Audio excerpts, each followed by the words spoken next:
we have to go get your stuff. Now, you let that go downstairs to drive over to you. Thank you. I'm not going anywhere. Elena, we have to go. We're going to the IDS. Alex, what a chance. You have such a big things since you left. I spent the year without you. He took care of you. And right now, he doesn't think you're going to. Can you hear me? I can hear you. Is that a yes?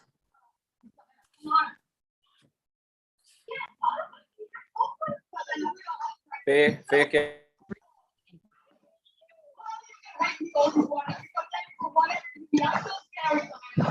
Check. 1, 2. I'm not coming.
We have to go. I know. We have to get out of here. We'd rather destroy it all from listening to you. Spider-Man, what do we do with you?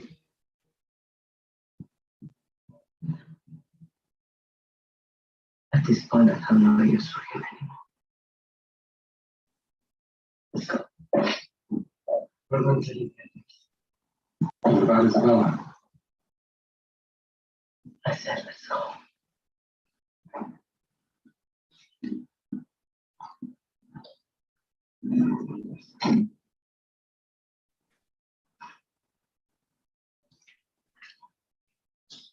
Why are we here about that?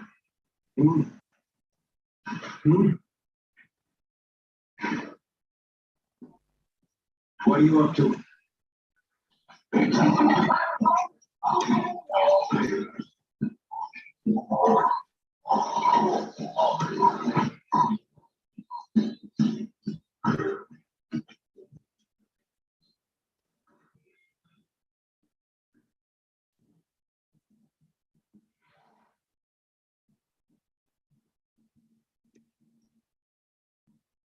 Turn around.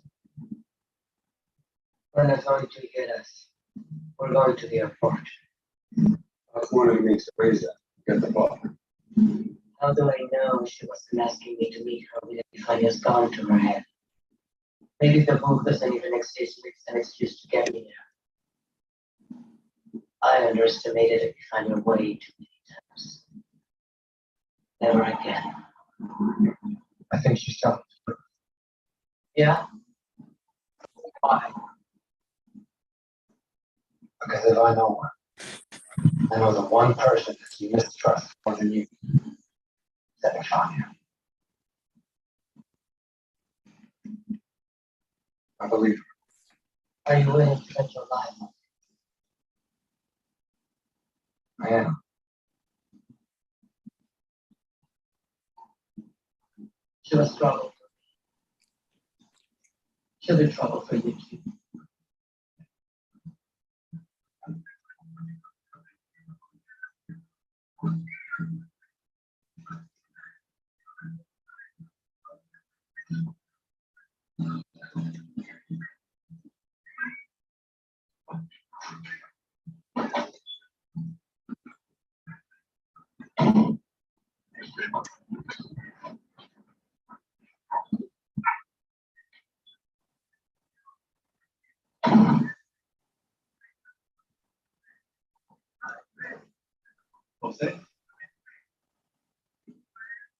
friend.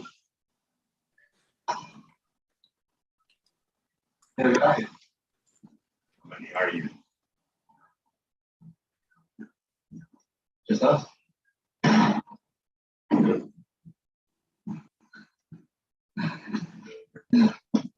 Lena.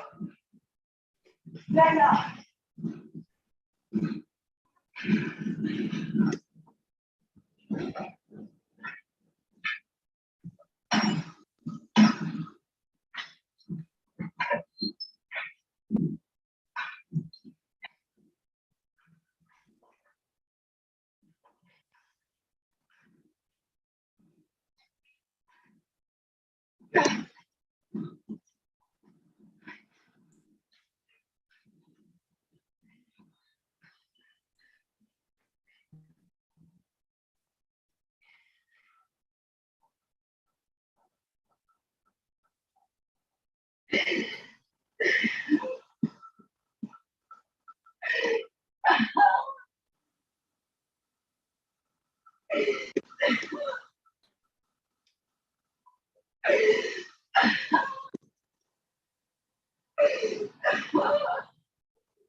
It is on the block.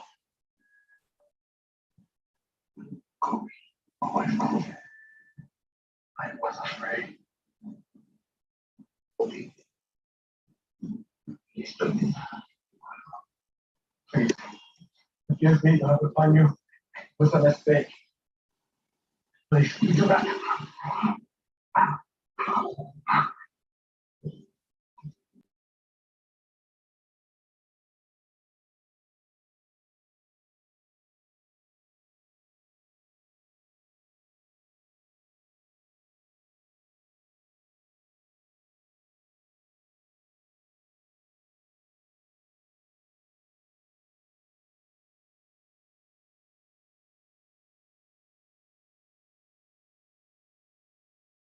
Are you kidding me? The press is waiting. You're gonna need a new tie. Disease of corruption and violence. Brought like a murderous cartel. Emmanuel Harris. Is here. Excellent. You're gonna have to mute your microphone. Your background is pretty active, okay? Is that better? Yeah, much better. Thank you. Can't problem.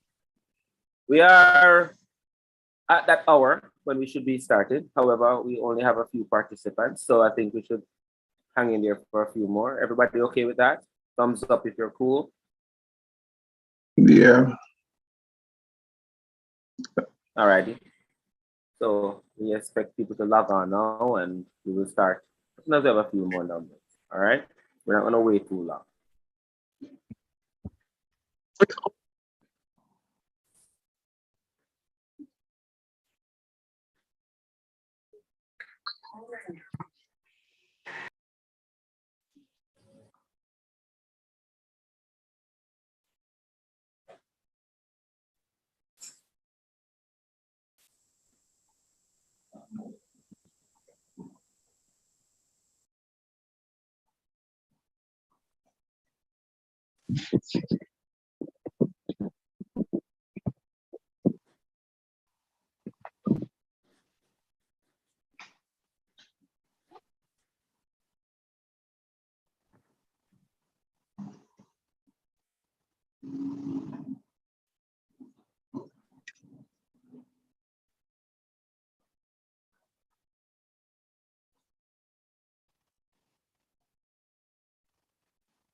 Good evening to everyone who has just joined us. We are holding for a couple more minutes just to see how many we get within this short time frame before we kickstart today's seminar webinar series number 2. So hang in there, few, and we're gonna jump right into it in a short moment. All right.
Ouch! Mm. Ay.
All right.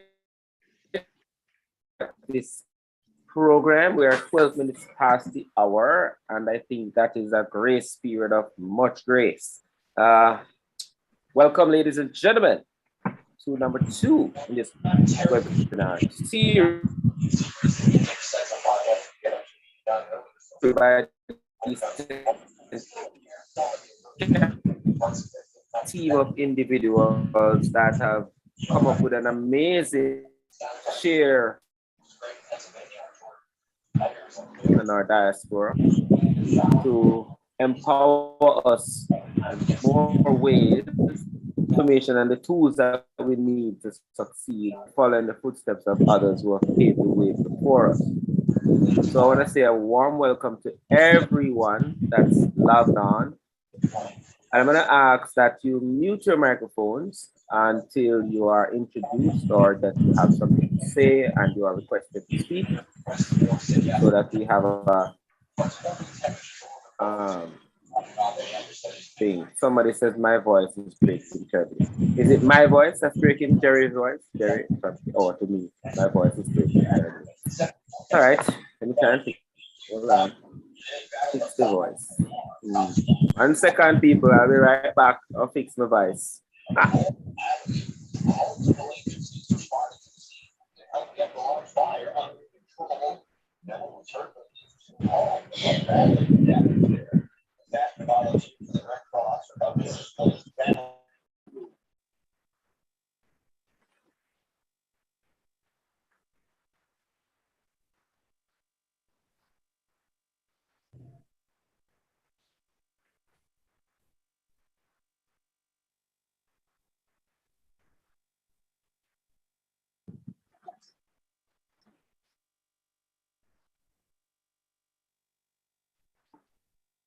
Okay, let's try this one more time. How is my voice now? Is it still breaking terribly? Or is it sounding crystal clear? Please let me know whether or not I said it. Hello? Come on, people. Somebody tell me. You're cutting in and out, Jerry. Well, then we have technical difficulties when we don't know if we do it. Granny rules. I'm going to have to switch off and switch on. All right. I need somebody to step in for me while I fix my set. Okay? One of my co-hosts, please take over, please. Thank you. While I try to rectify the problem.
Okay. Check, check. I'm back. Somebody tell me how my sound now, please and thanks. Much better, Jerry. Who knew I was a technical guru? Man, all I had to do was bang the thing really hard against some surface. You know, You that can't old just try method what still them tell works. you. Power off and power on. No, I don't know about the power on and off this. Just lick it against something. I don't know about that. Violence It don't really is, solve look our here. problem with that, Jerry. Is it violence if the thing not working and I bang it a few times? Is that violence? Come on, you can't just be nice. All right, let's kickstart this program so we are on the way. Okay. Let me pull up my program and get us started. All right, guys. We've been waiting long enough, and I'm sure everybody is anxious to deliver and everyone. So first of all, let me just welcome you once again. Sorry about the interruptions that we have this webinar series.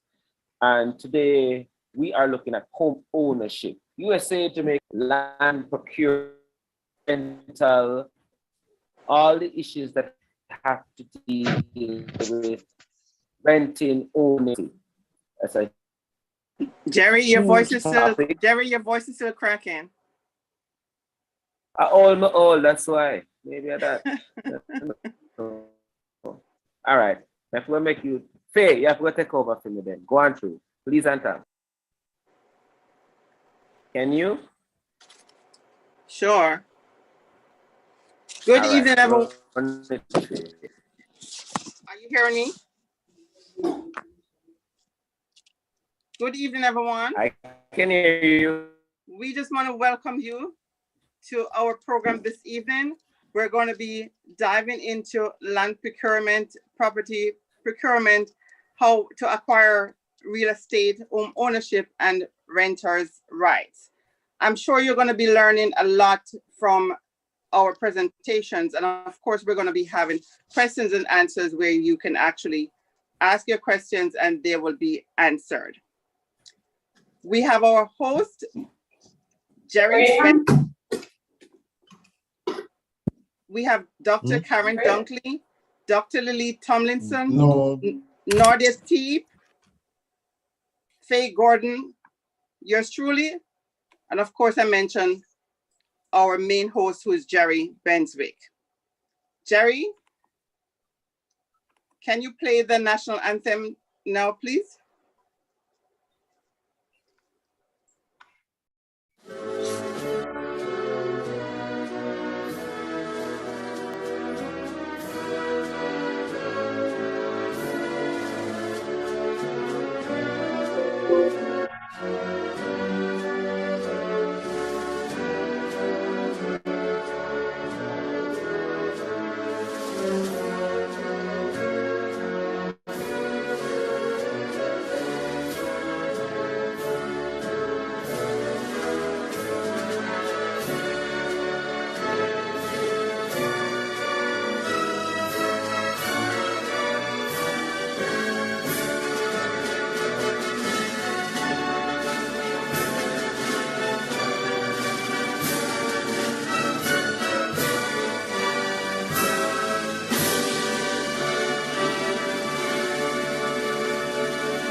We will now have our prayer by Bishop Ian Smith. Good afternoon, and let us pray. Father, we just come before you, God, that we are truly, truly grateful. Grateful, oh God, for all that you have done, all that you do, and all that you continue to do. Father, we thank you for the ability that you have given unto us and that we can acquire wealth. One way in which we do that, it is through land and owning our home. I pray this afternoon, God, that as the information is shared, a shift will occur in the minds and in the hearts of your sons and your daughters, And God, they will intentionally move away from renting to where they can begin to own. It's not impossible. All things are possible with you. And everything that we do need in order to make this change and transition, God, you will make it available. We have information and insight that will be shared. And I pray, oh God, that fear will not interfere with our future and our expected end. I pray for the time that we will gather here that, my God, we will learn, we will share, and we will be compassionate to help our fellow brothers and our sisters. God, we look to you and we say thank you. In Jesus' name we pray. Amen. Amen. Jerry, are you back on?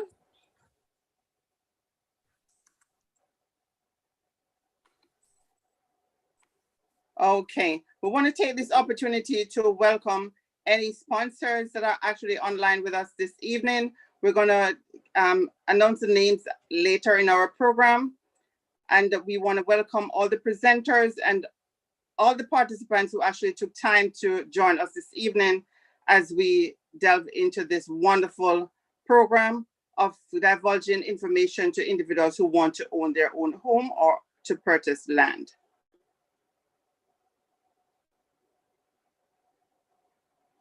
There should be a recording of Carrie Ann White. I'm not sure if that is ready. Okay, apparently not. All right, so we will introduce Carrie Ann White, who is currently our president of the Alumni Association in Jamaica. Carrie Ann White is a graduate of St. Catherine High School, and she graduated in 1991. She got involved with the Alumni Association since 2014, and now she's serving her second term as president. The next voice you will hear is that of Miss Carrie Ann White.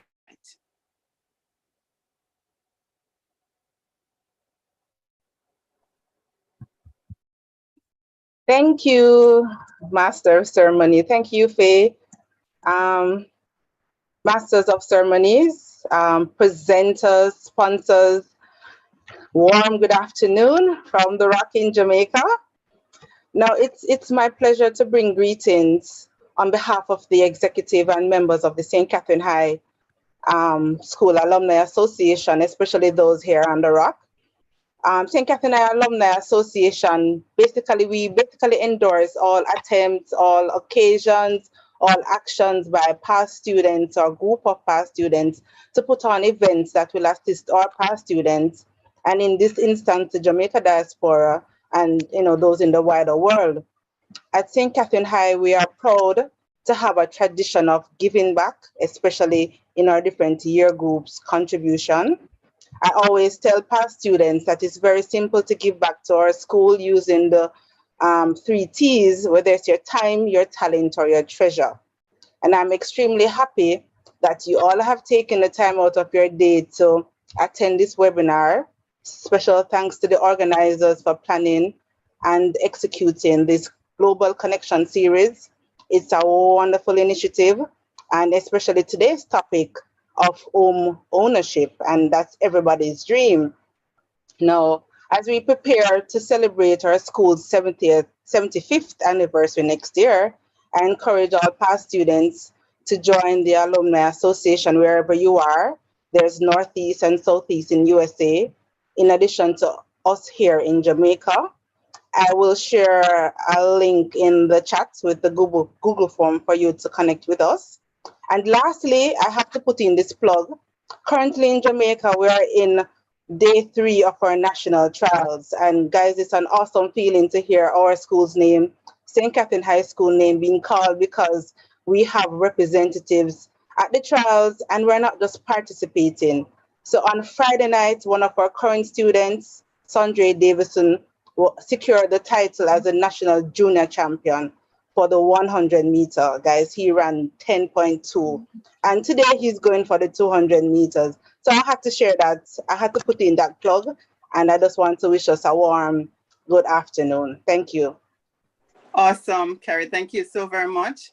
I just want to add one thing, Carrie, that you said before that you want individuals to who have not yet signed up to be a part of our past student association. not just enlisting themselves, but each one should bring one. You know, it's such a beautiful feeling when we begin to tell other past students that I am a part of this movement, and it is such a wonderful movement for us to be a part of. So let each one bring one, and that's what we're gonna use to motivate each other this year. Each one bring one. Thank you so very much. Awesome. And so we're gonna ask Dr. Lily Tomlinson to introduce Dr. Karen Dunkley at this time.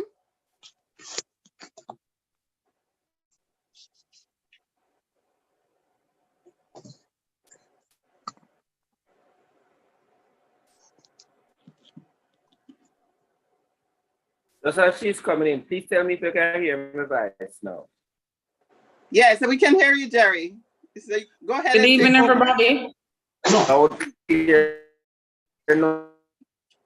to Wikipedia, 6 is the natural number. Go ahead, Lilith. I was just saying good evening to everyone. We know that this evening is going to be very informative and everything is in place. We're all set. We want to maximize the learning experience and the information that will be imparted today. So we want to get started as soon as we can with the presenters so that they can get into the meat of the matter so we can become more possessors of land. Right, Jerry? Okay, Jerry, if I'm me want land. You want land? That's simple as that. Me want land. That is part of the protest for the justice. We want land. Same so. All right. Over to you, Faye. Now, Lilith, can you go ahead and introduce Dr. Karen Dunkley, please? Well, Dr. Dunkley is such a prolific person that if we should start to really describe her accolades today, we would not be finished. But needless to say, she's an accomplished St. Catherine High School alumni, and we are very, very proud of her. She plays a very integral role in the diaspora, and she is a part of the education system helping to transform young lives, and we continue to form powerful connections as she's a very integral part of this initiative. So this afternoon, without further ado, I want to introduce to you my good friend and friend for life and schoolmate, classmate, Dr. Karen Powell.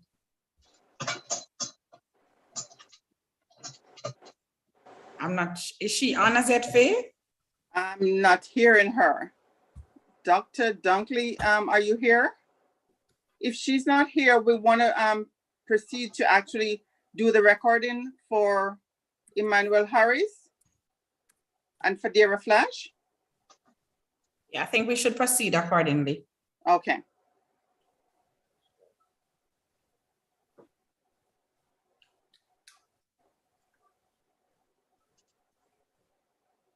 I am here. Okay.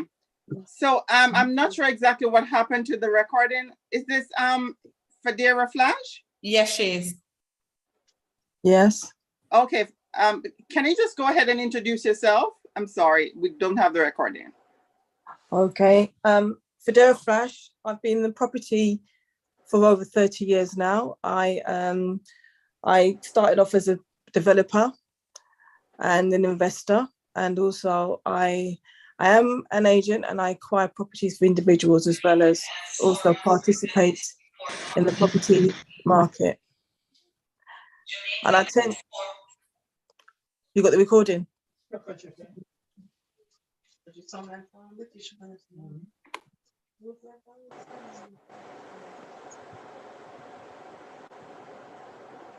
Is the recording good now?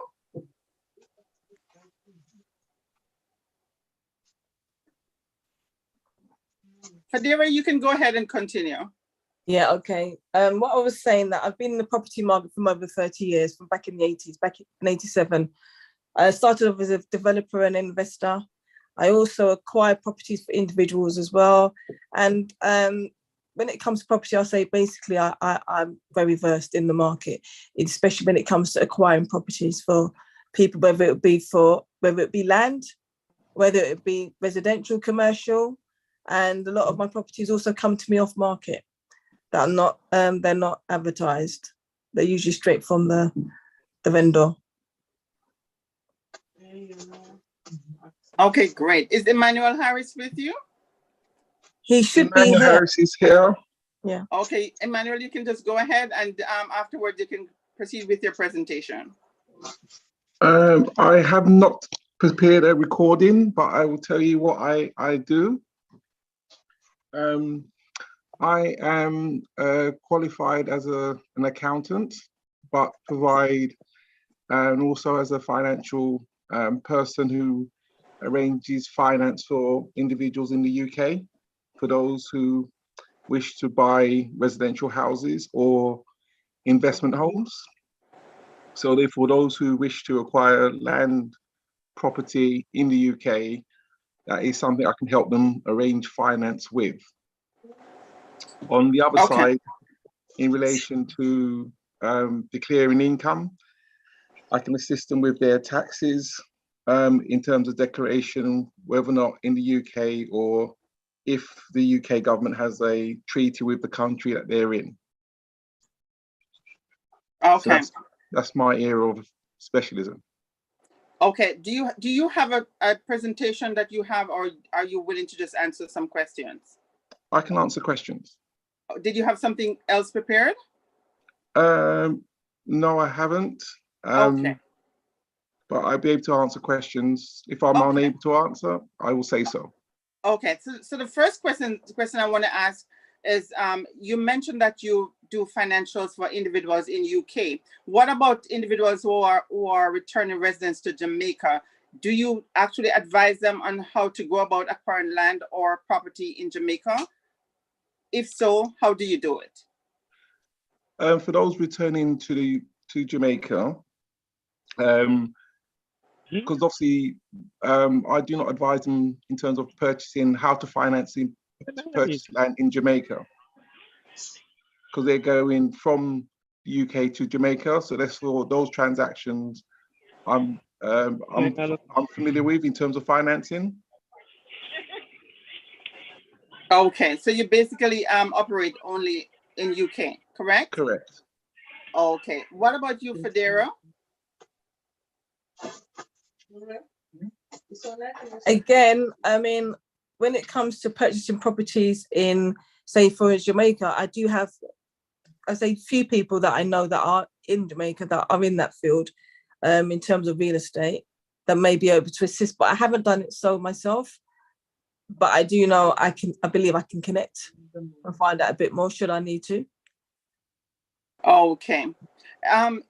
What would be the number one recommendation you would give to individuals who are looking to acquire, whether it is land or homes, whether it is in UK or somewhere else? What's the number one recommendation would you give? And I'm asking both of you this question, so you can give different answers. Well, first of all, it starts off with a budget. You start off with the budget and also what are their requirements, because it depends on what they want to acquire the land for. Is it to live? Is it for an investment? It all depends, but it starts off with the budget. What's their affordability? What do they have? And then once you know what their budget is, then you can then you can determine from there. But it starts off with a budget. The budget is quite important in my eyes. Awesome. Emmanuel? Yeah, I mean, when you're looking to purchase land or property, is determine the use of it, because then that will allow you to how you can structure your purchase. So therefore, you got to set out as to what is your main driver. So you're looking to obviously at some point to be more tax efficient, but the focus can be on wealth generation. Okay. All right. So what's your last word that you have for individuals who are listening today? So I'm going to allow you to give a moment, 1 minute each. And what is your last and most important message to everyone who is listening? Right. I would say for those listening is to be aware of what their goals are, what they want to achieve in their purchasing. Because then from there you can build your strategy on how you can actually add to it, or if you're looking to reduce, gain along. So it's having what are my objectives. Okay. Federa? Well, for me, I say to anybody, when somebody wants to get involved in property, what they usually ask is a few questions. Is it the right time to buy? And they go by what they think the most happening with the market. But I say to anybody, the minute you decide that you want to buy a property, that's the right time to buy. Simply because the market changes all the time. However, property is something that you can never lose on. Because even when the market goes down, it still has a value, because if the price goes down, you still got the capital growth, or you can still do a rental. There's so much things you can do with property, but the minute you feel you want to buy property, that's the right time. And then you work out how you're going to do it. Because sometimes it doesn't matter if you haven't got the finance. The fact that you want to do it, there's going to be, if there's a will, there's a way. There's always a way around things. So I'd say the minute you decide you want to get involved in property, that's the right time to start looking and to start thinking about how am I going to do it and what do I need in order to do it, and start looking at areas.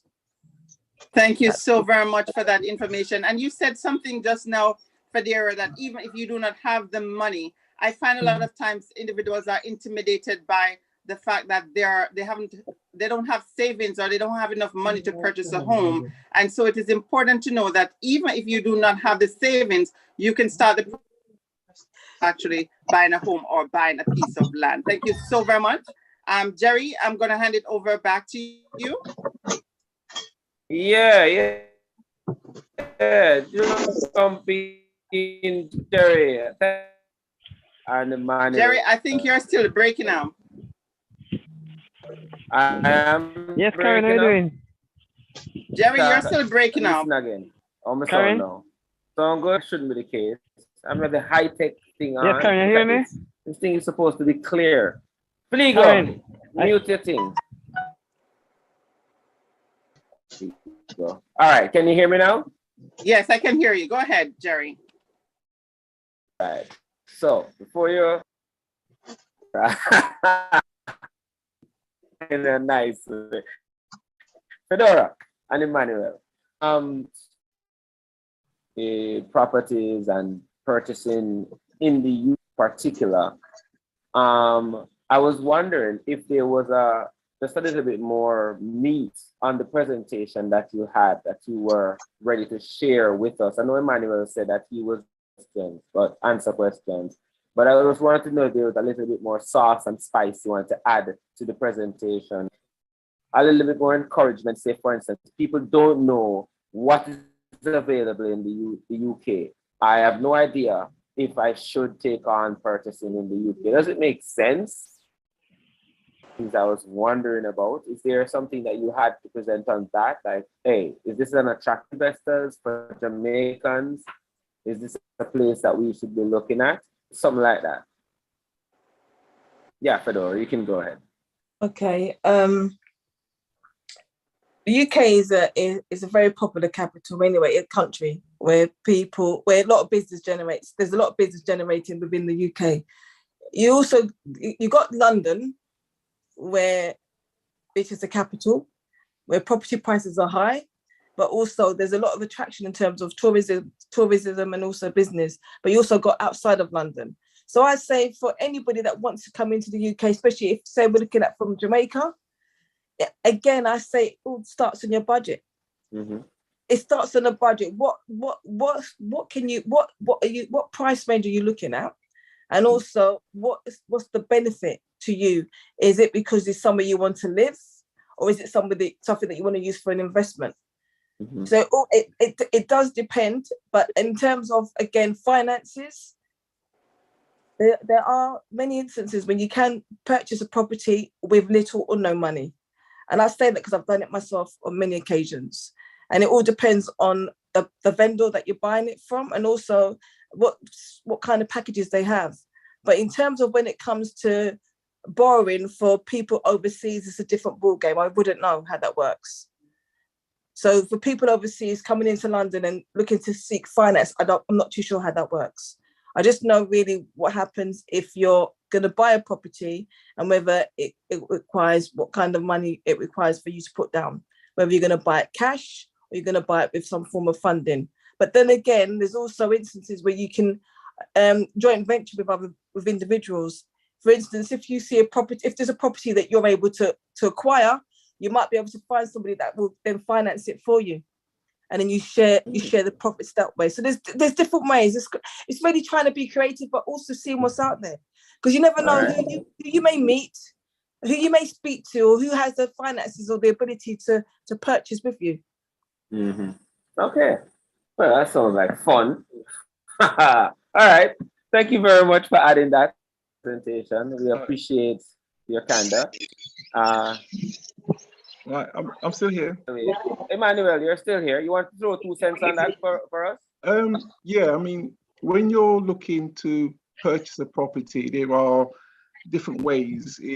I suppose it's, yes, as Fidera has said, it's creativity, but also if you're wanting to use one of the banking institutions, there are certain sort of guidelines. So if you're looking to purchase a residential home, which in itself, there are certain criteria the bank will want. But for those who are overseas from Jamaica coming into the UK as investments, they would be looking at potentially what's called the buy-to-let market, whereas there are lenders who could potentially offer investment loans to purchase a property via that way. And then it is coming down to the what they call know your customer. So it's scrutinizing sources of funds to make your deposit and things like that. So there are, say, that way of financing property or land purchasing. And in that instance, they would require a minimum deposit for the investor to put down. So therefore, it's sort of like how it is done is meeting the requirements of lenders when you want to do it. And that's what you'll be talked through should you want to be doing that sort of investment. Because obviously each lender has their own set criteria. And as a general rule, for buy-to-let investment, the individual will need to put down 25% of the purchase price. So if you're looking to buy a property in UK with a sterling value of 100,000, then the individual would need to put in £25,000 as an initial deposit, and the rest of it is financed via the rental income to meet the remaining lending. So there are set criteria, and this is a bare minimum, but in relation to the actual applicant, there are different criteria for different lenders. So it's just walking through individual circumstances of those who are considering purchasing in the UK for investment purposes.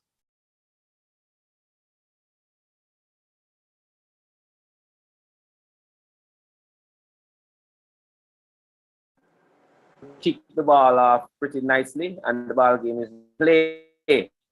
We will see if there are any questions that anybody else has asked or want to ask. They can direct them to us, and we will shoot them at you as we go along. And we will be, well, I want to thank you very much for your participation we're having.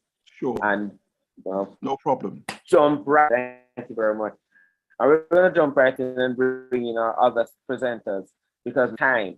I want to apologize for Dr. Karen Dunkley, who is presently traveling, busy, doing stuff all over the world, and will be unable to join us this evening. And everybody loves to have her around because she has so much energy. Want to send out a shout out at this time to all our alumni from across the world joining us. I'm not so versed on all the names and the places, so I'll just say everybody big up and welcome. Glad to see you on board. I see Garfield Baker over there in this thing, and every time I see Garfield, I have to smile. Okay, we had so much fun at St. Catherine on Sports Day because we're in the same house and we ran races together and beat everybody. Just gonna throw that in there for anybody who not bad. Thank you. Good Puno. All right.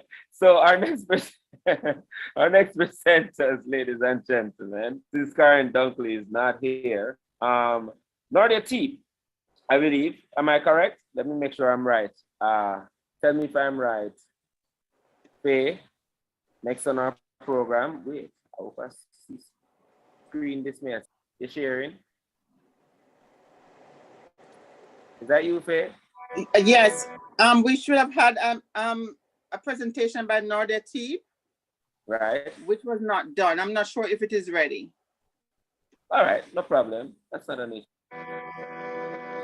And Karen is not Jamaica, here. land we So, love, full of so many I can hear beautiful it. places, memories, people, so rich in culture, resources, and opportunities that it is more than enough to want to bring the heart back Can you home. minimize? Many of us have left our homeland seeking new opportunities and exploration of the world.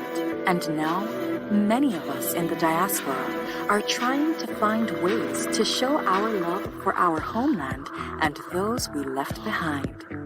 It is this unfulfilled need of the Jamaican diaspora that has inspired the creation of our company, Integrated Diaspora Service. I'm loving that commercial. Yeah, here it is. Play it again. Jamaica, land we love, full of so many beautiful places, memories, people, so rich in culture, resources, and opportunities that it is more than enough to want to bring the heart back home. So many of us have left our homeland seeking new opportunities and exploration of the world. And now, many of us in the diaspora are trying to find ways to show our love for our homeland and those we left behind. It is this unfulfilled need of the Jamaican diaspora that has inspired the creation of our company, Integrated Diaspora Services Limited. We help bridge the gap between what is and what could be for many Jamaicans living and working abroad. We provide access to the knowledge and support they need to conduct business transactions in Jamaica from anywhere in the world. Our vision is to bring the hearts back home for the betterment of our homeland, Jamaica. Through our worldwide service providers and partnerships, we provide care services that are designed to meet the many needs of the diaspora, spanning from their commercial and regulatory needs to the very personal and intimate needs of their families back home. That is why United States chooses IDS. Ni hao, Jungo chinza IDS. United Kingdom chooses IDS. The Caribbean chooses IDS.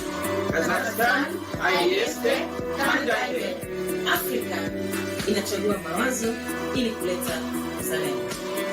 Kenya inachagua IDS. Canada chooses IDS. Because they bring hearts home. let us help you bring your heart back home to Jamaica in the ways that matter most, both to you and your loved ones. Heart back home to the things I know, to the place I know. Thank you very much, Nardia. That was amazing. Love seeing that commercial. It warms our hearts and brings a little teardrop to the eyes. I want to thank our partner, Integrated Diaspora Services, for their contribution to this these presentations that we have, these webinars, or seminar webinar type events. We're glad for the partnership, and we look forward to doing many more that are inspiring and informational. Informational are the word. We can make up words today. A Sunday, no? We can make up words, right? Yes, you can. Go ahead, Jerry. That we're going to get in for everybody. So I want to jump into our next presenter so we can press on. And our next presenter is from Canada, Joseph Patterson. Do we have a recording? I think we, Jerry, you're missing Yeah. Sandra McCarthy and Conrad Gardner. And we have the old statement, I think. Sandra McCarthy and Conrad Gardner's next. All right, thank you very much. Can somebody please cost Fliego off here for me? They send me the old script. so update me now. Sandra McCarthy, which one is first? I think both of them are together, so you can let both of them introduce themselves if we don't have anyone to introduce them. All right, then, let's do it. Ladies and gentlemen, our next presenters will present themselves, and we will clap, cheer, and listen.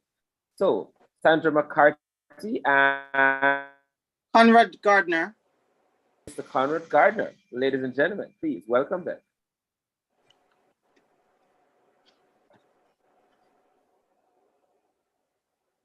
If they're not on, we can proceed to Joseph Patterson. Hold on, Conrad just got logged in, so we can have Conrad. Conrad, are you there? Can you hear us? Sandra has to go before him, so if Sandy isn't on yet, then we have to wait on her. Oh, okay. So it's a duet kind of relay team. Speaking of relay teams, you have Ms. Carrie Ann White for that news that we have represented on track and field at the trials right now, and we're not just participating. We have people in name a call and a win things. Never know where I live to see that captured our people running a track and win. We have come a long way. So since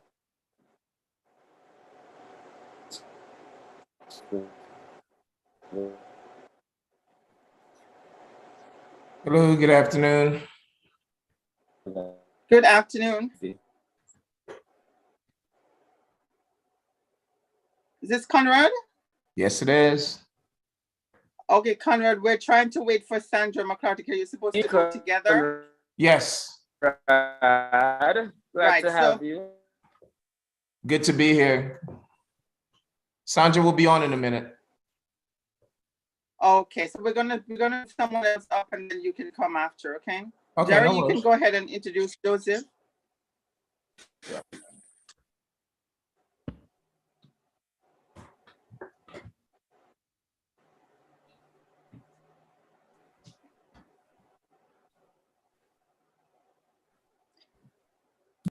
Right, sorry about that. I dropped off for a second. Jerry, do you have the introduction for Joseph? One second.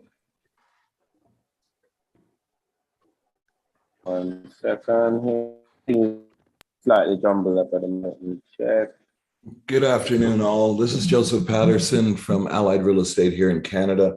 Just in the interest of time, I thought I would introduce myself, if that's okay with the hosts.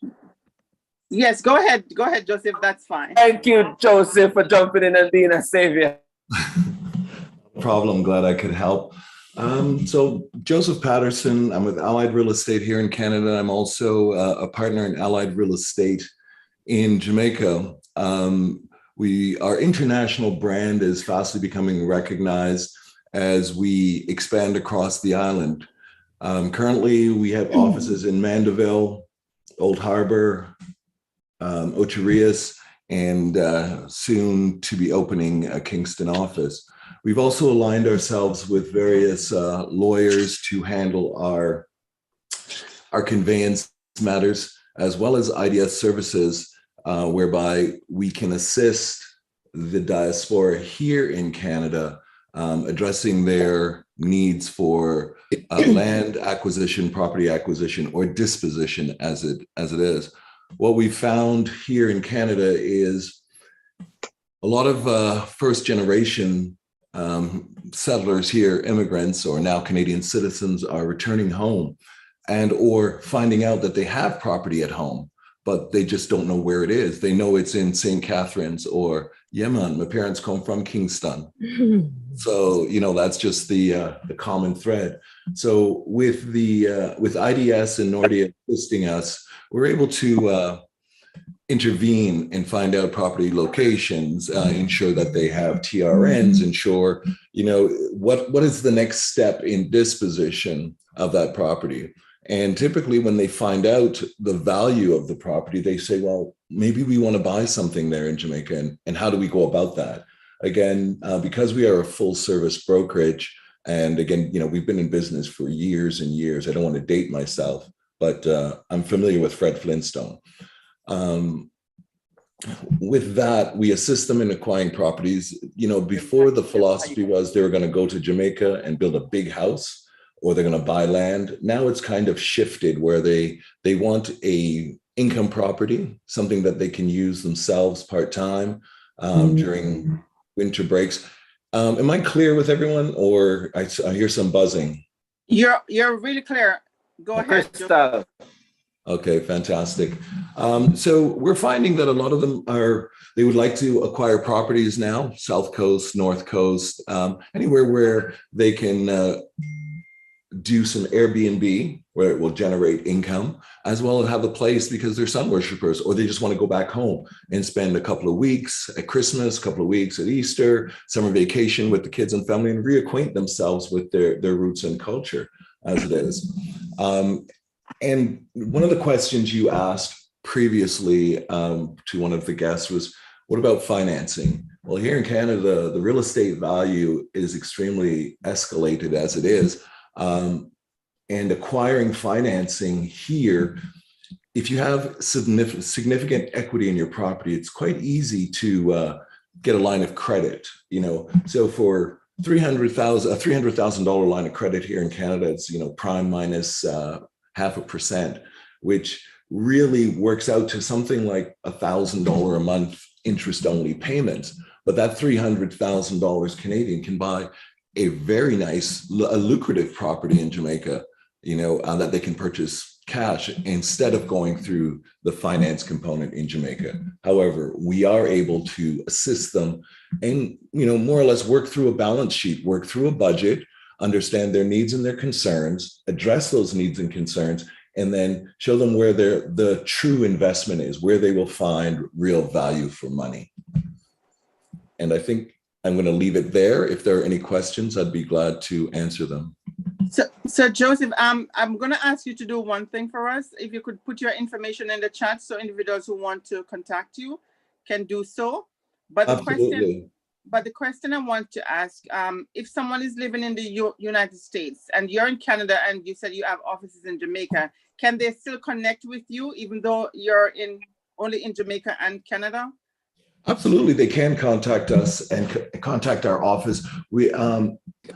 Our agents consist of agents really in the United States, in Canada, and in Jamaica. So we actually have agents that they can actually reach out to and speak with in the United States. In I believe it's Atlanta, Florida, and we're building future relationships along the Eastern Seaboard, where we'll either be merging or expanding our brokerage there. So we'll definitely be looking at addressing most of North American needs in the diaspora there.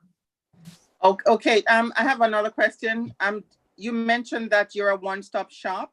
Yes. What if individuals tell you that they have land in Jamaica, but they did not have any TRN? Because I know that many individuals migrated from Jamaica a long time ago and they may not have TRN. Does your office assist them in getting TRN, because they must get this TRN to actually complete their transaction, whether they're buying land or they're actually purchasing homes? Absolutely. So I'd like to answer that question in two parts. First and foremost, I'd like to say that at Allied, in our office, we have a variety of specialists. For example, we have a land specialist. So first and foremost, identifying what that land looks like or who owned it, or finding a clear route of title, ensure that it's not under adverse possession, finding out the pertinent and relevant details of the property. Then with our engagement with IDS in Nordia, we will be able to ensure that we can get them a TRN. And again, by validating and verifying their identification, their parents' identification and so forth. So yes, we're always able to, again, provide that service from contract to close. Awesome. Jerry, any other questions? Look here. Canada keeps coming up on the radar with a whole heap of enticing sounds to it. And what stood out to me that he's saying that individuals from Canada can actually make better purchases based on what they're getting, earning. Hi, Millicent. I see you trying to jump in. You have a question? Just checking. Conrad. I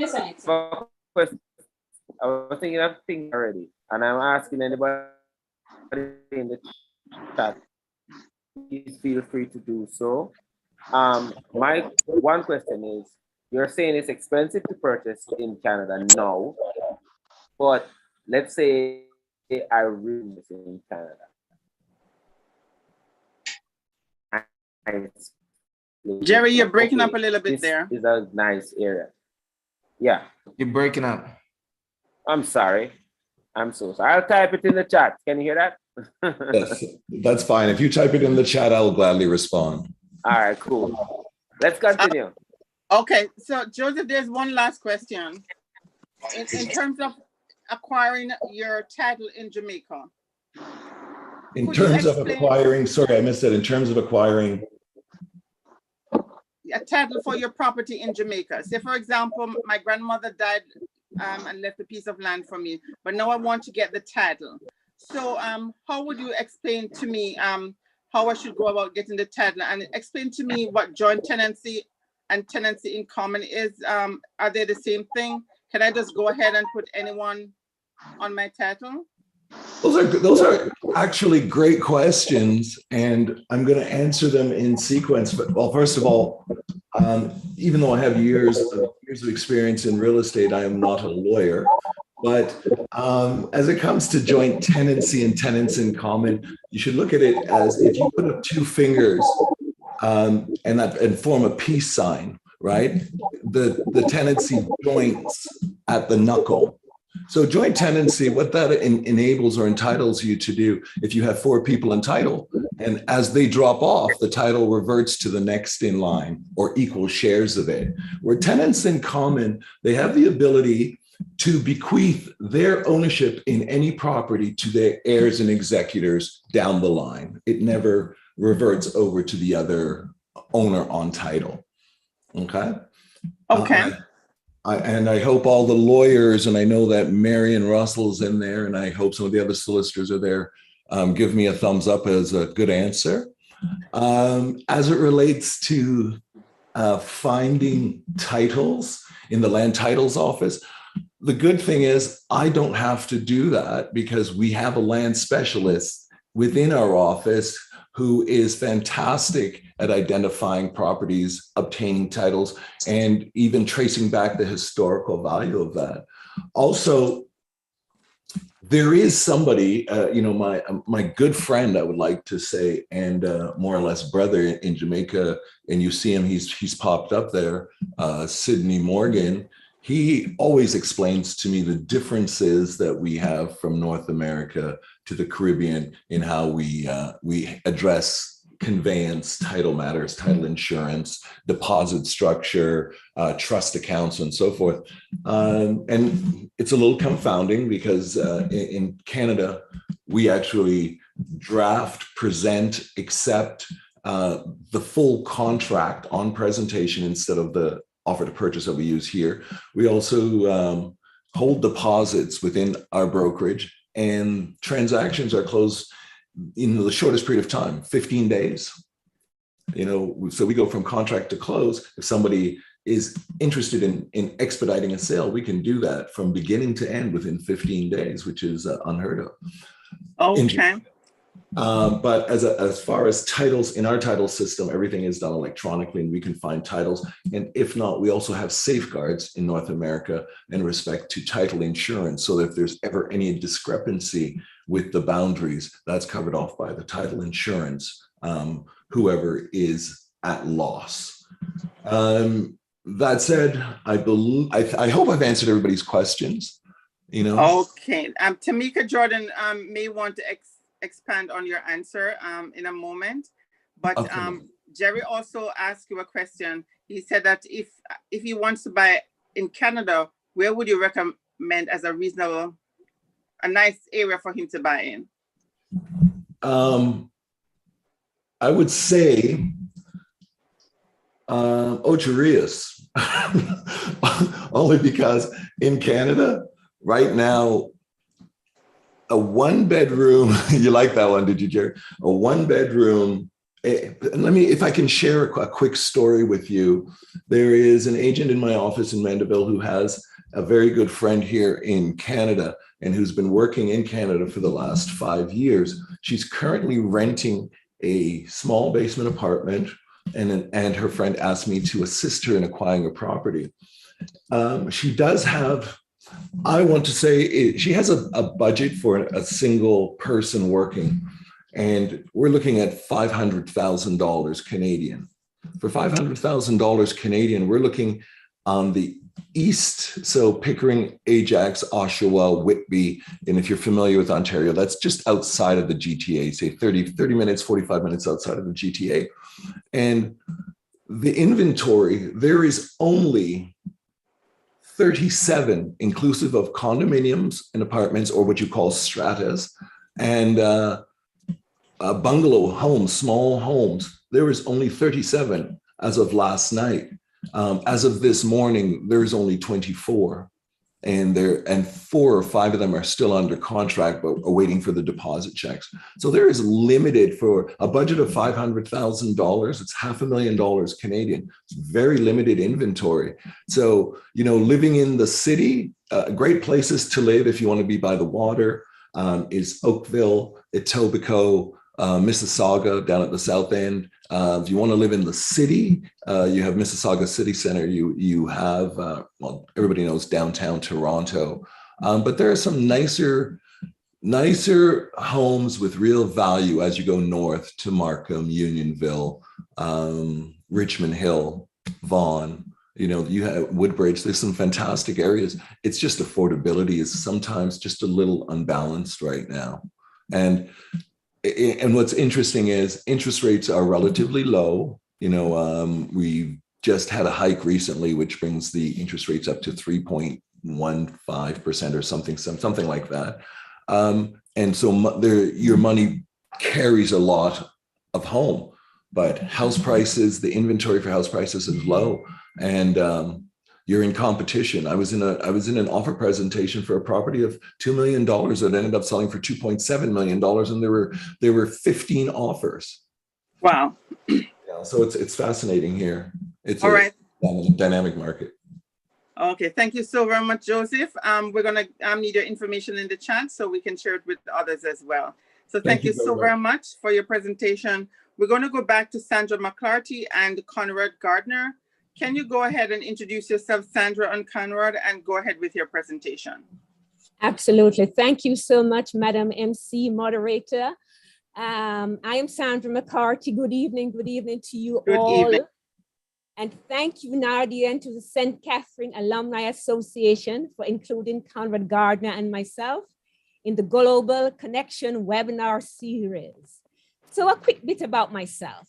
I was born on the beautiful island of Jamaica, and I migrated to the United States in 2001 to pursue my MBA at Syracuse University. However, recognizing that building generational wealth through real estate ownership was essential, or is essential, to the advancement of my Caribbean community, I joined the real estate industry, and I am now a realtor with Home Smart Cross Island, a company that has been in the New York region serving the Caribbean diaspora for over 30 years. I am very passionate about helping my fellow Caribbean people achieve the American dream through home ownership, and I'm dedicated to their overall economic empowerment. I am the Freeport Roosevelt NAACP Housing Chair. I'm the member of the National Association of Realtors. I'm also a member of the New York State Association of Realtors and One Key Multi-Listing Services of Long Island. So this evening, I'm going to speak to you a little bit about the housing industry here in New York, and primarily in New York State, And Conrad Gardner from Channel Mortgage will join me later and will share a bit about himself and the various financing opportunities available to those persons who want to buy in the US. At the end, we'll be happy to answer any of your questions. So what is the present state of the US housing industry? Unlike Canada, it's not so red hot. We are still in a seller's market, yes, but there is a shift. And this is primarily because there is an increase in the interest rates. So we are still in a seller's market. That's because demand still outstrips supply. However, we are not in that red hot market we had during the beginning part of the pandemic. We were having offers over asking by 100,000, perhaps 15 offers over asking. Now we're not seeing these long lines at open houses. So the market here in the US and in New York especially is cooling down. However, we do see that there's a market movement of single homes and condominiums, that's condos. The sales are nearly equal to those in the city. So that means that people are no longer fleeing the cities. During the pandemic, people were fleeing the cities to the urban areas. Now we see the sales are about the same in the cities and in the suburban areas. We do expect a decline even more. Today, I actually had an open house for a listing about 725,000, and that's for a 4-bedroom, 2 full bath house. And we had only 4 persons showing up for the open house. Oh, wow. If this was about 3 months ago, I can tell you I would have had at least 15 to 20 persons. You know, note that a house that goes for $725,000 is not the median price. It's a little bit on the high side. So therefore you won't expect a long line. However, because the market is cooling, we had only 4 persons showing up today. So that being said, we're expecting that there will be foreclosures, increased in foreclosures. So those persons who have cash is king, we will see an uptake in those homes being sold because there's been an end to the moratorium. And for those who don't know, the moratorium allowed people to be in their homes even though they had not paid. And Conrad perhaps will explain that better than I later on. But basically that has come to an end and now the banks are able to foreclose on properties. As a result of that, more homes are being put on the market.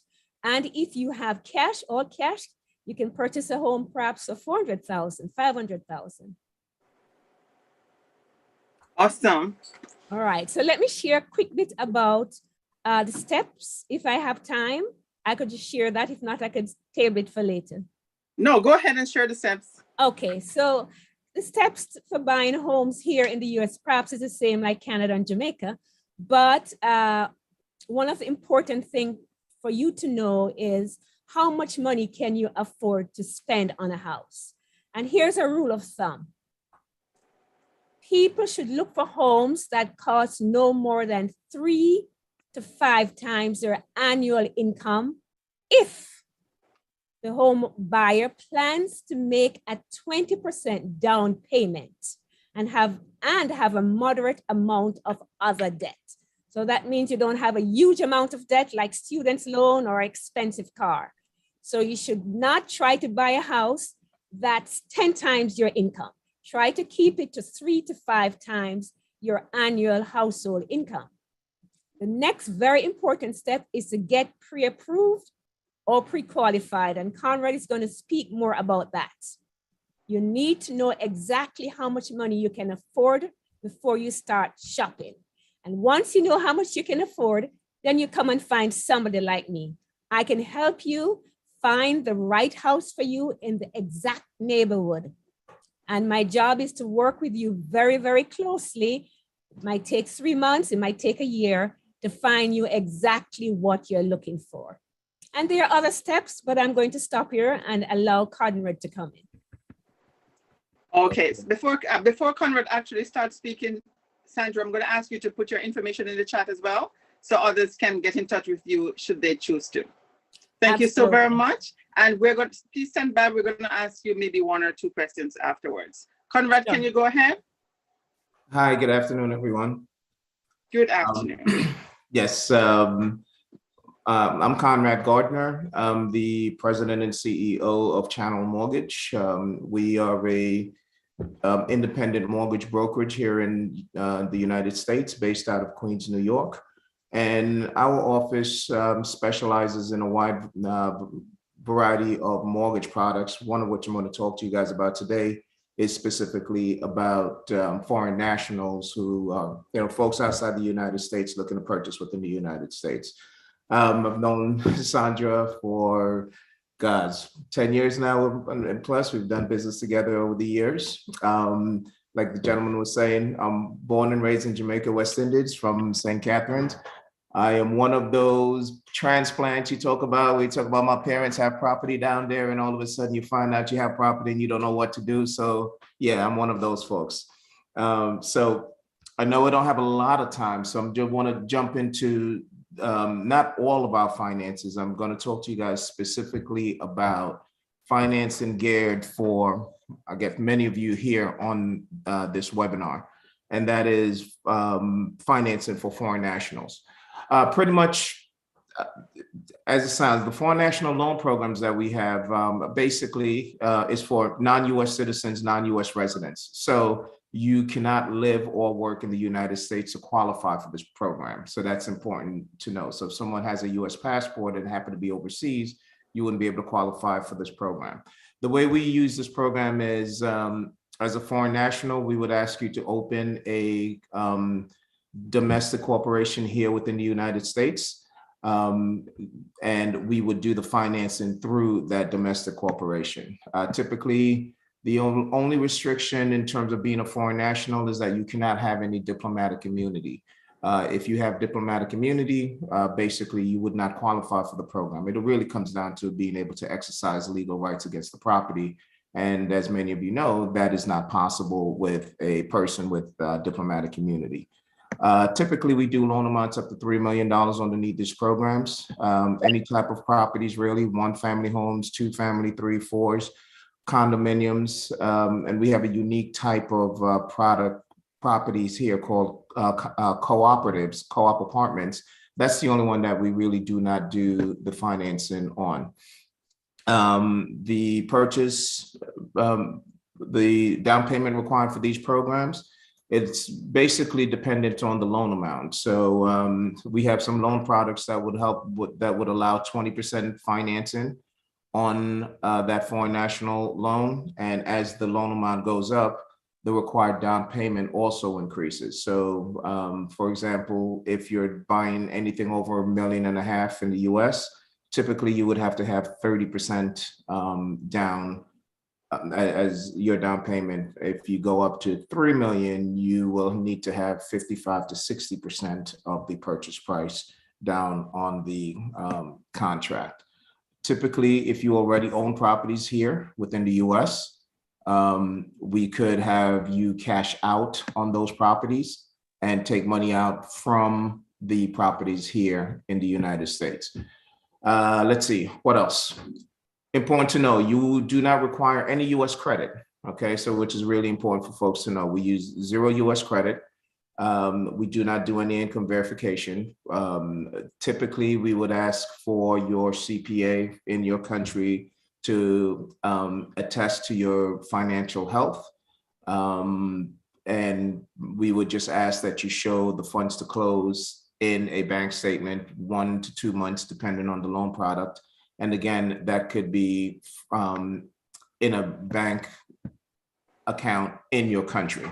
So there's no need to really rush to push funds here within the US or season monies or anything like that. So it really is a unique program that is really geared towards folks looking to invest. I have a lot of clients coming over from the Asian communities. There are a lot of those folks that are coming over. They're buying up a lot of New York City. They're buying up a lot of even the boroughs. We have quite a number of Middle Eastern clientele that's coming over. And I'm so happy that Sandra invited me here, because I was just saying to myself, hey, you know what, we really need to open that to our diaspora, to let folks know that it is here and it is possible to purchase properties here with this. May I hear it? Thank you for sharing that, Conrad. Mhm. I just want to ask a quick question. I'm sorry, are you finished, Conrad? Yes, I don't want to listen. I can go on and on. Don't give me the microphone, okay? Okay, all right. So I Trying just to be want to ask nice, one yeah. quick question, because you mentioned the foreign nationals. Mhm. Are your loans available to individuals who actually live in the United States as well? Yes, I have loan products specifically for domestic, for Okay. folks that are here. But Okay. that's, I just, in a respect for time, I didn't want to get into all of the different loan programs. So we're a full service brokerage. So whether you're telling me you're a first time home buyer needing a 3.5% down loan program, or you need a construction or renovation loan or commercial property financing, my office does it all. And, so that's, and the extension of our financing is this foreign national program that we're talking about now, where we're really looking to reach international markets and help those folks to get themselves invested here in the US. And we'll help with everything from not only structuring the loan, but also helping to create the domestic corporation that is necessary in order to fund the loan. So we walk you through that whole process. Okay. All right. So I know you emphasize on the foreign national program, but there's one question I know that companies who are lenders actually focus on individuals' credit score or their debt to income ratio. Are those two factors very important when someone is thinking of acquiring a home here? They're local residents. Okay, who are we talking about? Are we talking about a foreign national buyer? No, not foreign national. They're local. Oh, well, a local person, then yes. For a local person, we're still looking at, your credit scores. We're still looking at debt to income ratios. We're still looking at how much money you have in the bank, your reserves, all of that. So if you are a US resident or citizen, and you're looking for what we call fully documented loans, we're going to go through all of that, right? And on the very low side, as far as the down payment, we start at a 3.5% down payment, which is the FHA loan product. It's a government-sponsored loan. And of course, we can go up to as much as you want to put down. We also have some unique programs for folks who are self-employed in a cash type business. So I'm not sure how big Uber is outside of the United States, but Uber, Lyft, you have a lot of those folks that have given up their traditional income, traditional documentation, and are now working Uber to better money than what they were doing when they were working full time. So we have loan programs even for those folks where we just look at the deposits into your accounts. We have loan programs for people who do susu, right? Partner, you throw your hand. We have all the we're a full service brokerage. So whatever it is that you have, typically we can accommodate you. And the beautiful thing about what my company is and what we do is we are an authorized reseller of mortgage products on behalf of several lenders. So in the US, we have a store called Best Buy. I don't know if it's I'm not sure where everyone on this chat is. But we make contracts with different lenders and we get vetted, and then now we're an authorized rep for their particular loan product. I think I just saw in the chat that says, do we do foreign national loans across the country? The answer is yes. As specifically for the foreign national, if you are talking about a domestic loan product, for domestic loans, we are licensed in a per state basis. So for right now, we typically operate mostly in New York. We do a little bit of Jersey, we do a little bit of Connecticut on the domestic side, but on the investment side, we do nationwide. Thank you so very much, Conrad, and thank you so very much, Sandra, for the wealth of information that you just shared. I'm happy that you mentioned, Conrad, about the Susu, because most of us on this program were from the Caribbean or Jamaica, and we understand what Susu, our partner, is. And a lot of the lenders, when you tell them about, I threw this partner and I have $50,000, they do not recognize it. And so I'm happy that your company can say, yes, do understand that this is what you do, so it can be incorporated. Thank you so very much for sharing that. So you can also go ahead and put your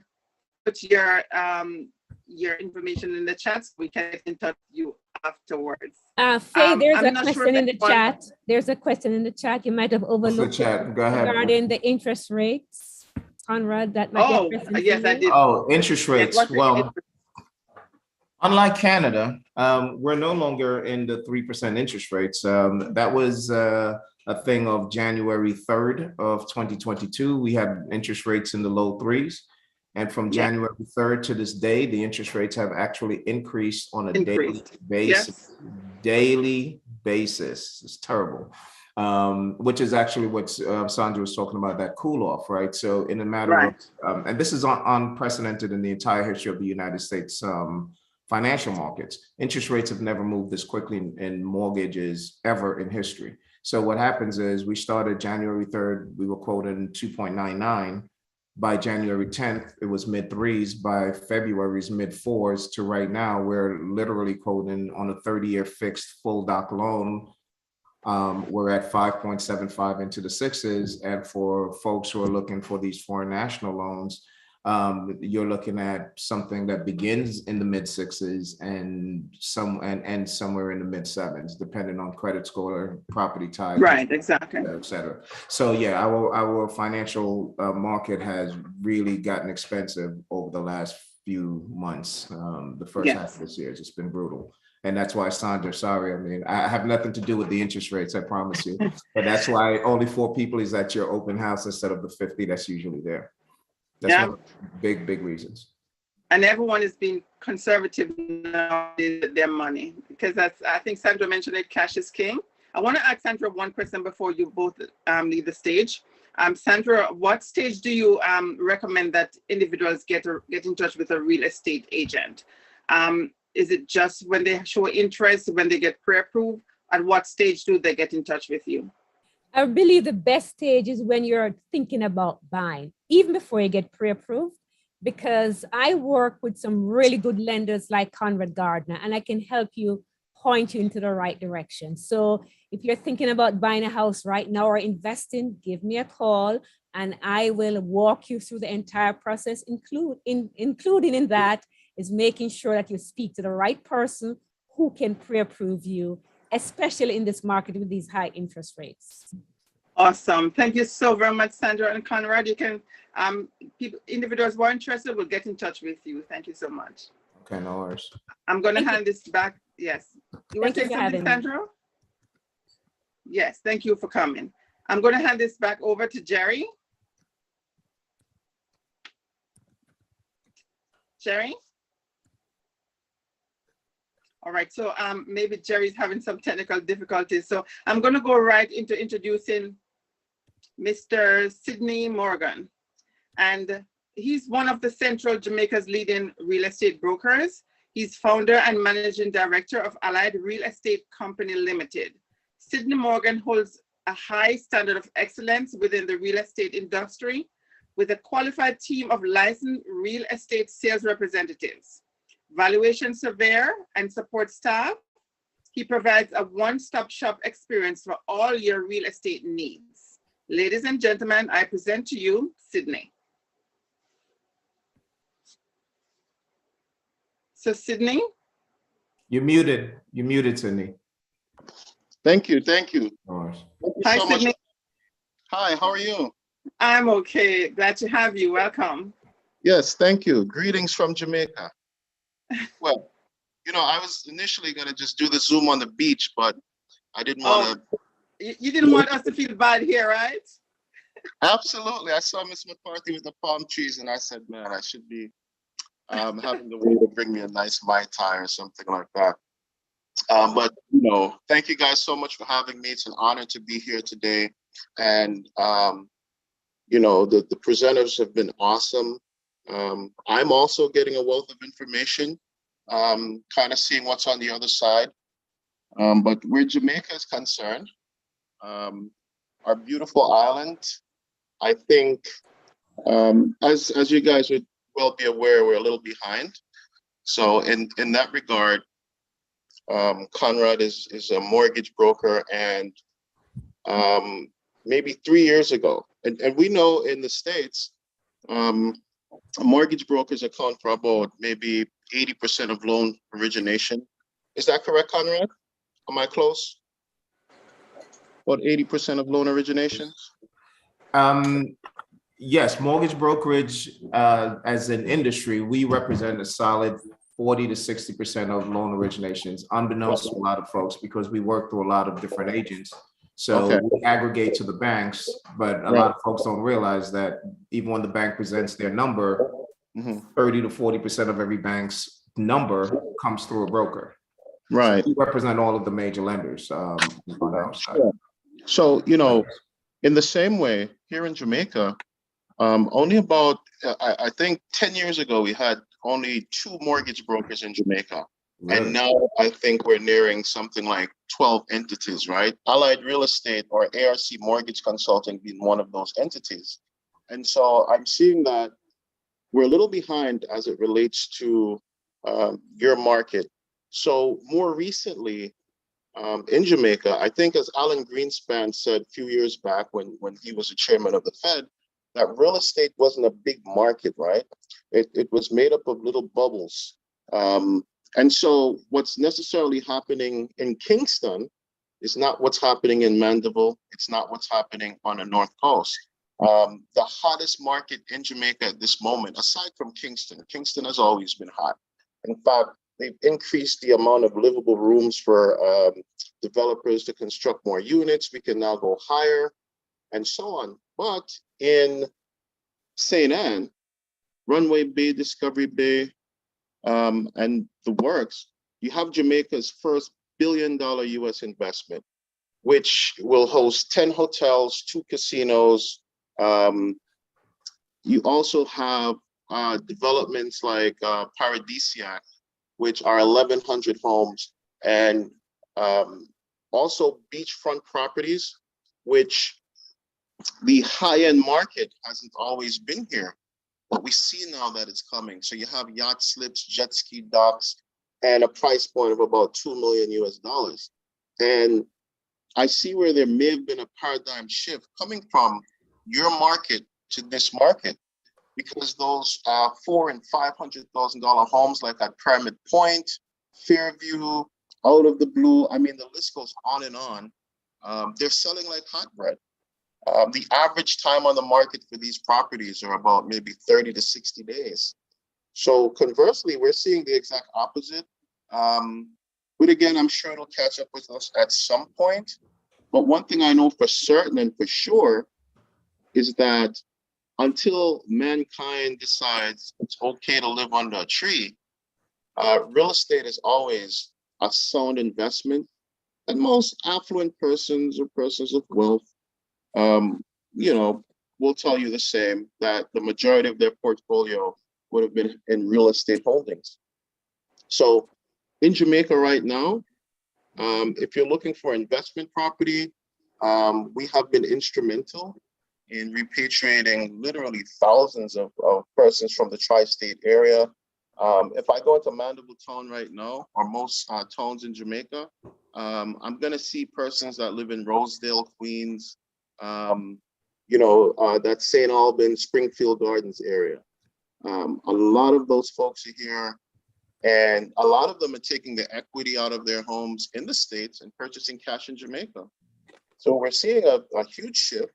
Allied Real Estate has worked feverishly to address some of the cultural nuances, right? So in the States and in Canada, you have a closing date.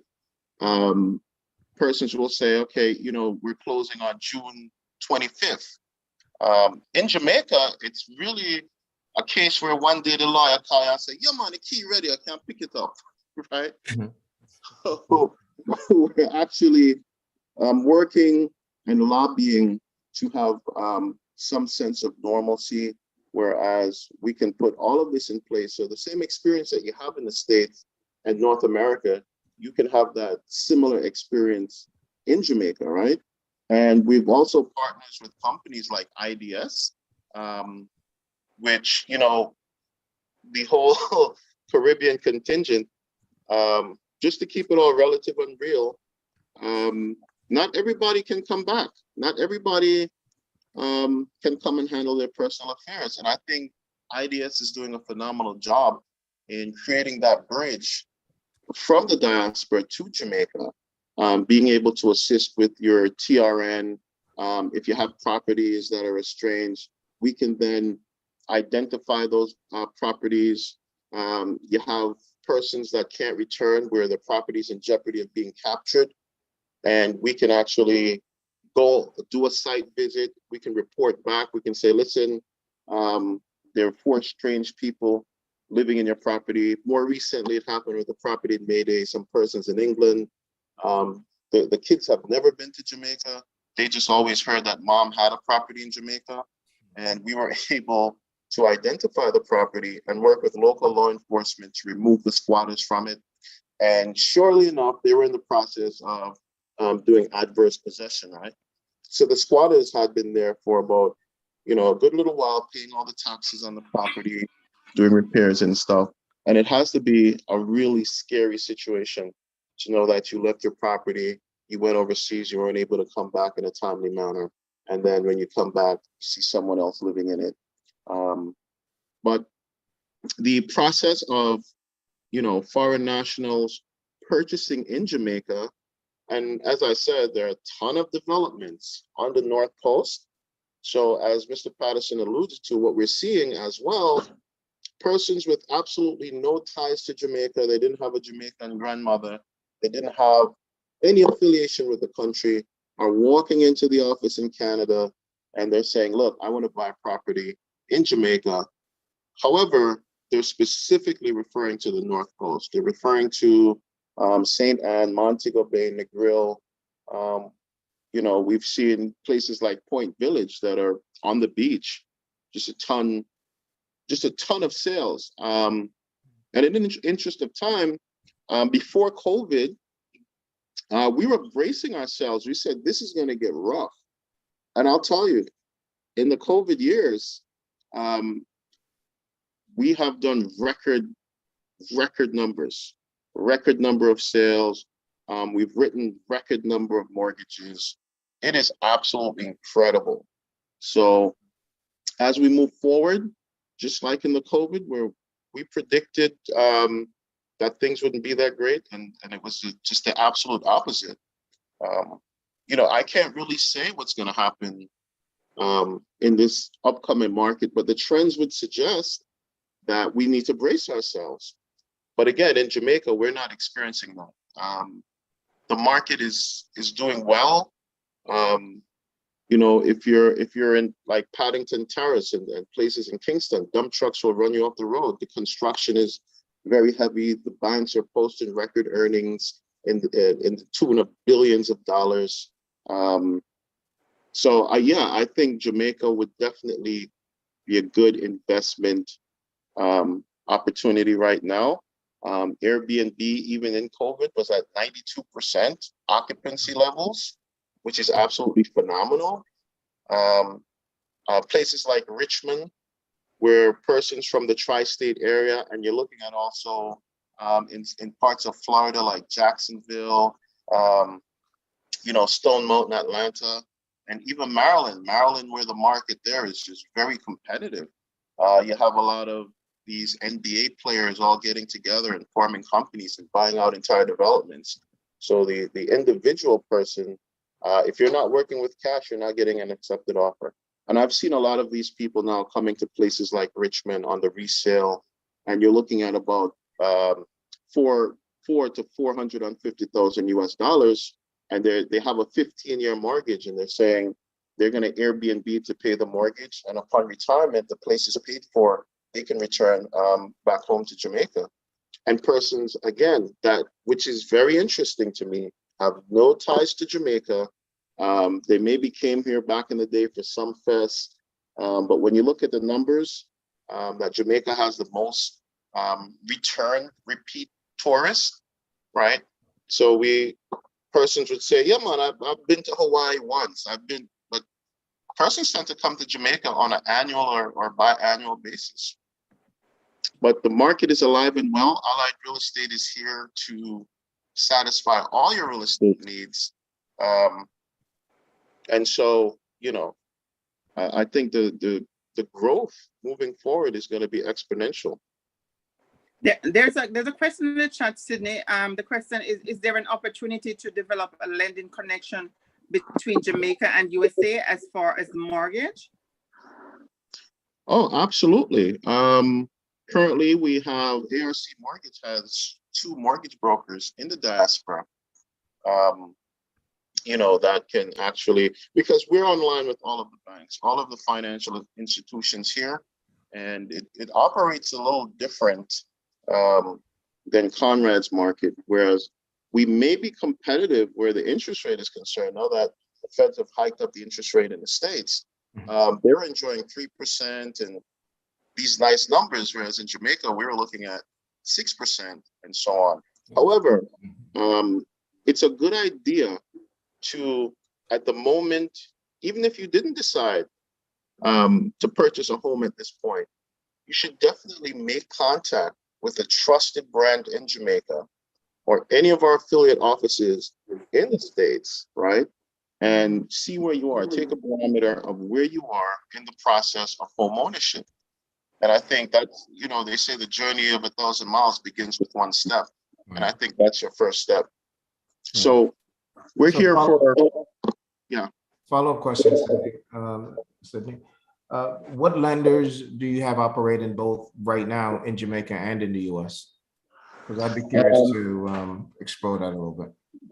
Oh, well, in Jamaica, you're looking at one of the main lenders would have been Jamaica National, right? 100-year juggernaut, one of the first companies to embrace mortgage brokers. But also you have NCB and VMBS, who I believe is a sponsor here, and a host, just about every commercial entity here. In the States, in New York, we have Jim Hansaraj. Unfortunately, we have a company called Apex, which is the Allied Property Exchange that is registered and licensed out of Canada. In PA, the one out of Pennsylvania? No. Fixed mortgage? Yeah, Apex in Canada. It's strictly for development. So let's say that you have a large parcel of land in anywhere on the island. You have 50 acres, you have 100 acres, and it may be in a remote area. Apex will mostly partner with the vendor, will subdivide it, and will go ahead. Allied Real Estate will then liquidate that asset because it's easier to sell a couple of quarter-acre lots than a 50 or 100-acre property.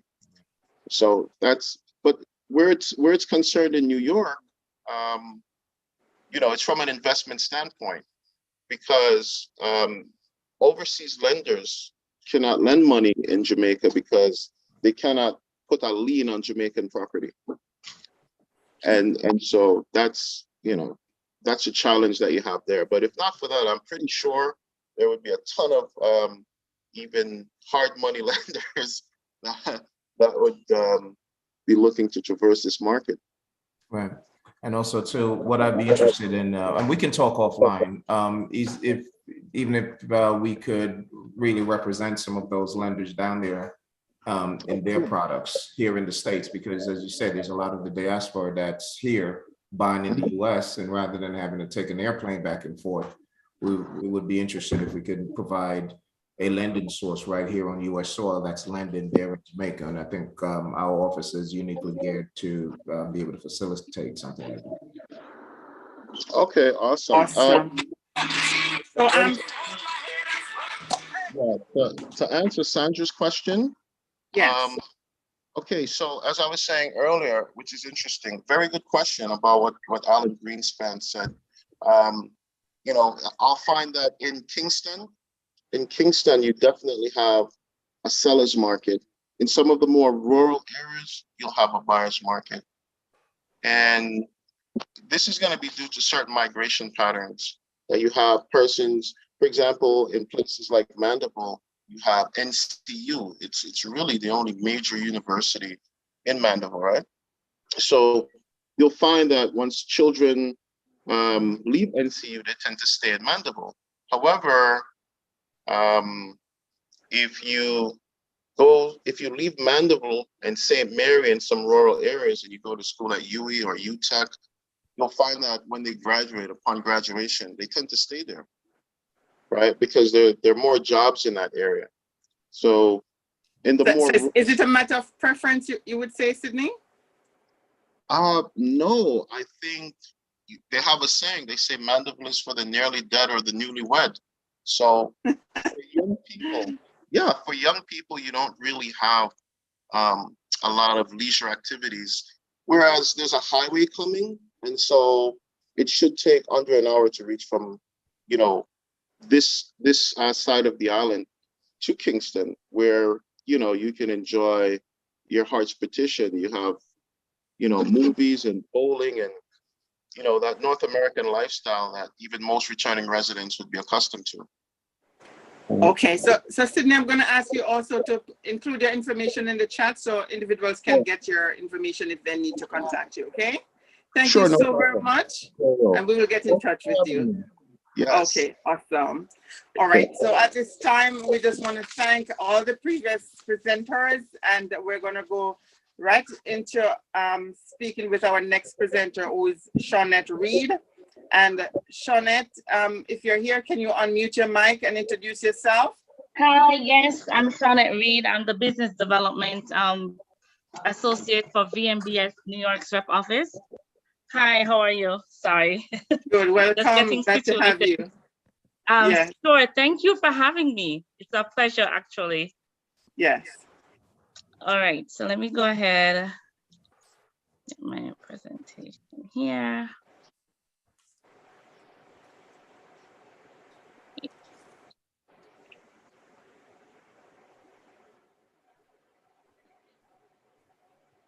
All right, can everyone see my screen? Can you just confirm, please? Yes, it's very clear. Go ahead. Okay, great. All right. So here at VM, we are trying to transform your everyday with the various products and services that we have.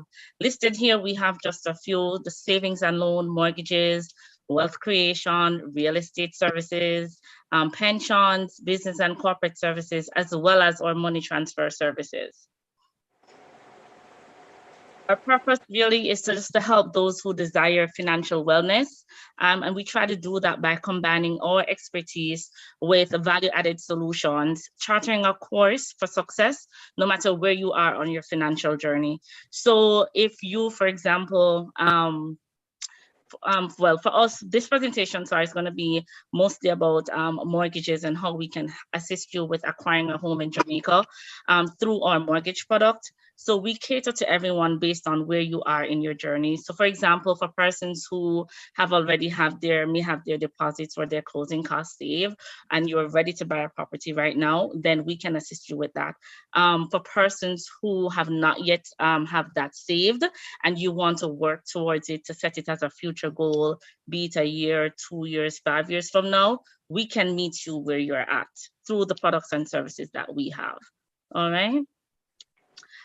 We understand the intricacies, of the homeowner experience and its details. So we are here as the experts to guide you through the process. We know that home ownership is a desire that is sometimes passed on through generations, inspired by friends or motivated by circumstance. But one thing is for sure, no two persons have the same experience. That's why we are committed to supporting you through the entire journey with our experience of over 140 years. All right, so you've got options, and we want you to utilize all the options that you have. We want you to explore,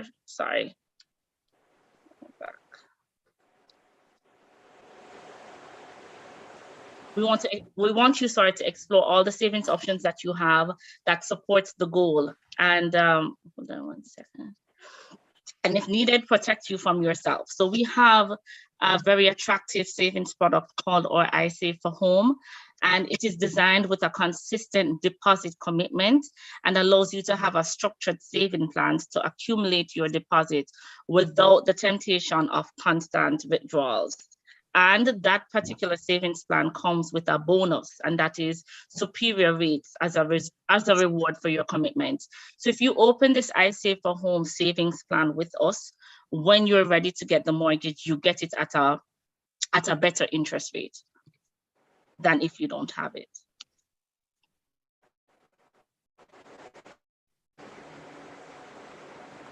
All right, so the iSave for Home. It's the perfect product to help persons save towards their deposit and closing costs. It's a dedicated monthly savings plan. So as I said, it's a commitment to savings.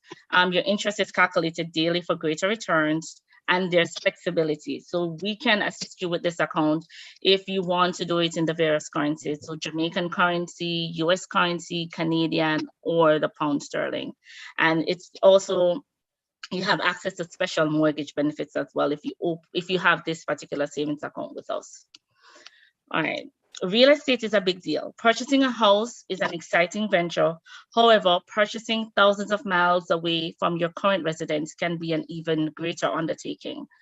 Having a clear understanding of the lending process and identifying the right property is very, very, very critical. Some points to note when you're purchasing: your property, your address, where in Jamaica you would like to purchase your property. So some of us, we would go up in one area, but we'd like to purchase a vacation home in a different area. Some of us would also like to purchase where we grew up. We can assist you with that. You want to also take into consideration your offer price, your down payment, financing terms, your closing costs, your closing date, and when you can take possession of the property. When is your offer going to expire, and any other contingencies. Here at VM, we like to consider ourselves as well as a one-stop shop. So if you're looking for a property to purchase and you're not able to, you don't know where to start, our Victoria Mutual Property Services team can assist you with that. If you need a valuation, they can also assist you with that. And if you need a pre-qualification, here at the VMBS New York office, we can assist you with that as well. The mortgage process, with over 140 years of experience, we understand the process. We are here to guide you on your journey to home ownership. The process includes pre-qualification, then your application, adjudication, acceptance, registration, and then disbursement. From our office, we'll hold your hand the entire way, from your pre-qualification to disbursement, and we build relationships with our members to even after disbursement. All right, what do lenders look for? So we're looking at your ability to pay and your attitude towards debt. Your ability to pay is a review of your income versus your expenses, taking into consideration the potential monthly mortgage payment. Your attitude towards debt speaks specifically to your credit report, and how you currently treat the debt that you have. So for example, are you paying on time? Ability to repay. So for employed individuals, some of the documents that you're going to need is, for example, your job letter that confirms your annual salary, as well as your tenure, your pay slips for the last 3 months, as well as your bank statements for the last 3 months. And we'll also need your past 2 years W-2s. We don't actually need the entire tax returns, but your last 2 years W-2 would be perfect. And your affordability test, which is conducted during your loan interview. For self-employed individuals, we need your financial statements that's audited and verified by an accountant, your personal and business bank statements for the last 6 months, tax return assessment, and status letters on existing loans. Your attitude towards this. This is required for all borrowers. So it's a numerical snapshot of the information in your credit report. We use this to assess your credit worthiness, and your scales range from 0 to 99.99. Here at VM, we do require a score of at least 660. Ways in which you can improve your credit score, you can maintain or improve your payment habits, repay collection accounts and any other outstanding debt, reduce total debt and avoid taking on new unnecessary credit, especially while the mortgage process is in play. And keep your revolving debt under the credit limits and correct any errors that you may have on your credit report. We also want you to be prepared for any and all costs. There are certain one-off costs, which includes your deposit, your credit report fee, if you do have to pay for your credit report, any processing fees, and professional fees. So for example, reports such as your surveyors or your valuation reports, your mortgage registration costs, and any legal fees that may be associated with the process. All right, so your pre-qualification. This is a basic review of your income and your credit worthiness to determine how much money you can borrow and what price property you can afford. It is not a commitment to lend, it's a pre-qualification. It's a way for hopeful home buyers to avoid unpleasant surprises. In a competitive housing market, showing a buyer that you are pre-qualified for a loan can give you an advantage over other prospective buyers who do not have financing lined up. Key takeaways. All right, so identifying the right property for you is key. Ensure it ticks the boxes on your search criteria list. Be sure to inspect the property. Real estate agents, for example, Victoria Mutual Property Services, yourself or a trusted friend or relative. Be sure your finances are in order to cover all costs, your deposits, your closing costs, and any other fees within the agreed time. Make sure the mortgage product you select is the right one for you. Have a clear understanding of the lending process. Take time to go through your sale agreement and any other contracts.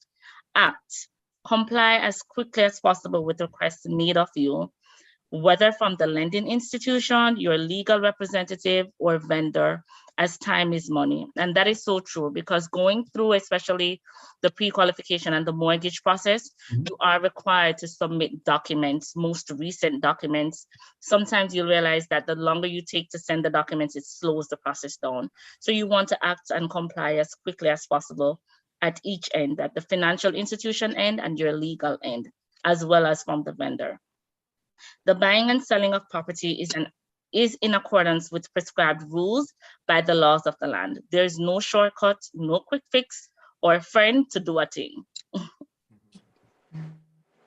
right, so thank you. Again, this was from the Victoria Mutual New York rep office. We are located at 300 Cadman Plaza West, 1 Pierpoint Plaza, and that is in Brooklyn, New York.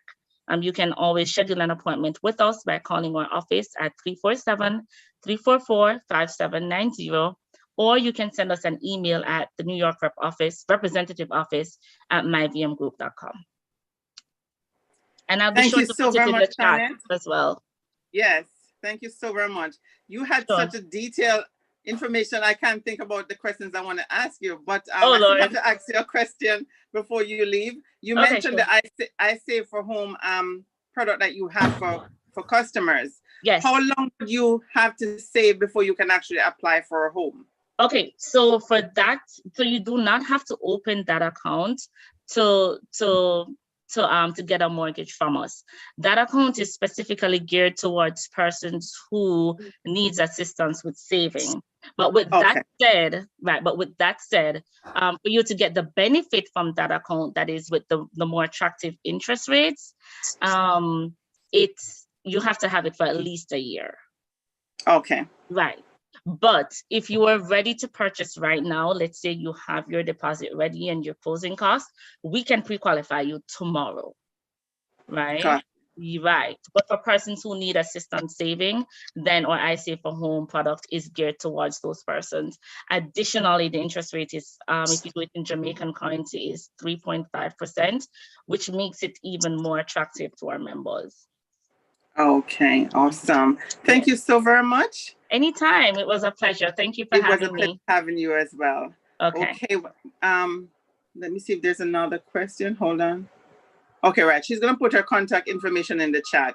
So we're going to move toward our next speaker, and she is none other than attorney at law Tamika Jordan. And Tamika, you see, I don't have your info, so please introduce yourself, and afterwards, please continue to expand on the question that Joseph answered, but you said that there are other legal implications. So if you could touch on that as well. Good afternoon, everybody, or as I like to say, greetings and salutations.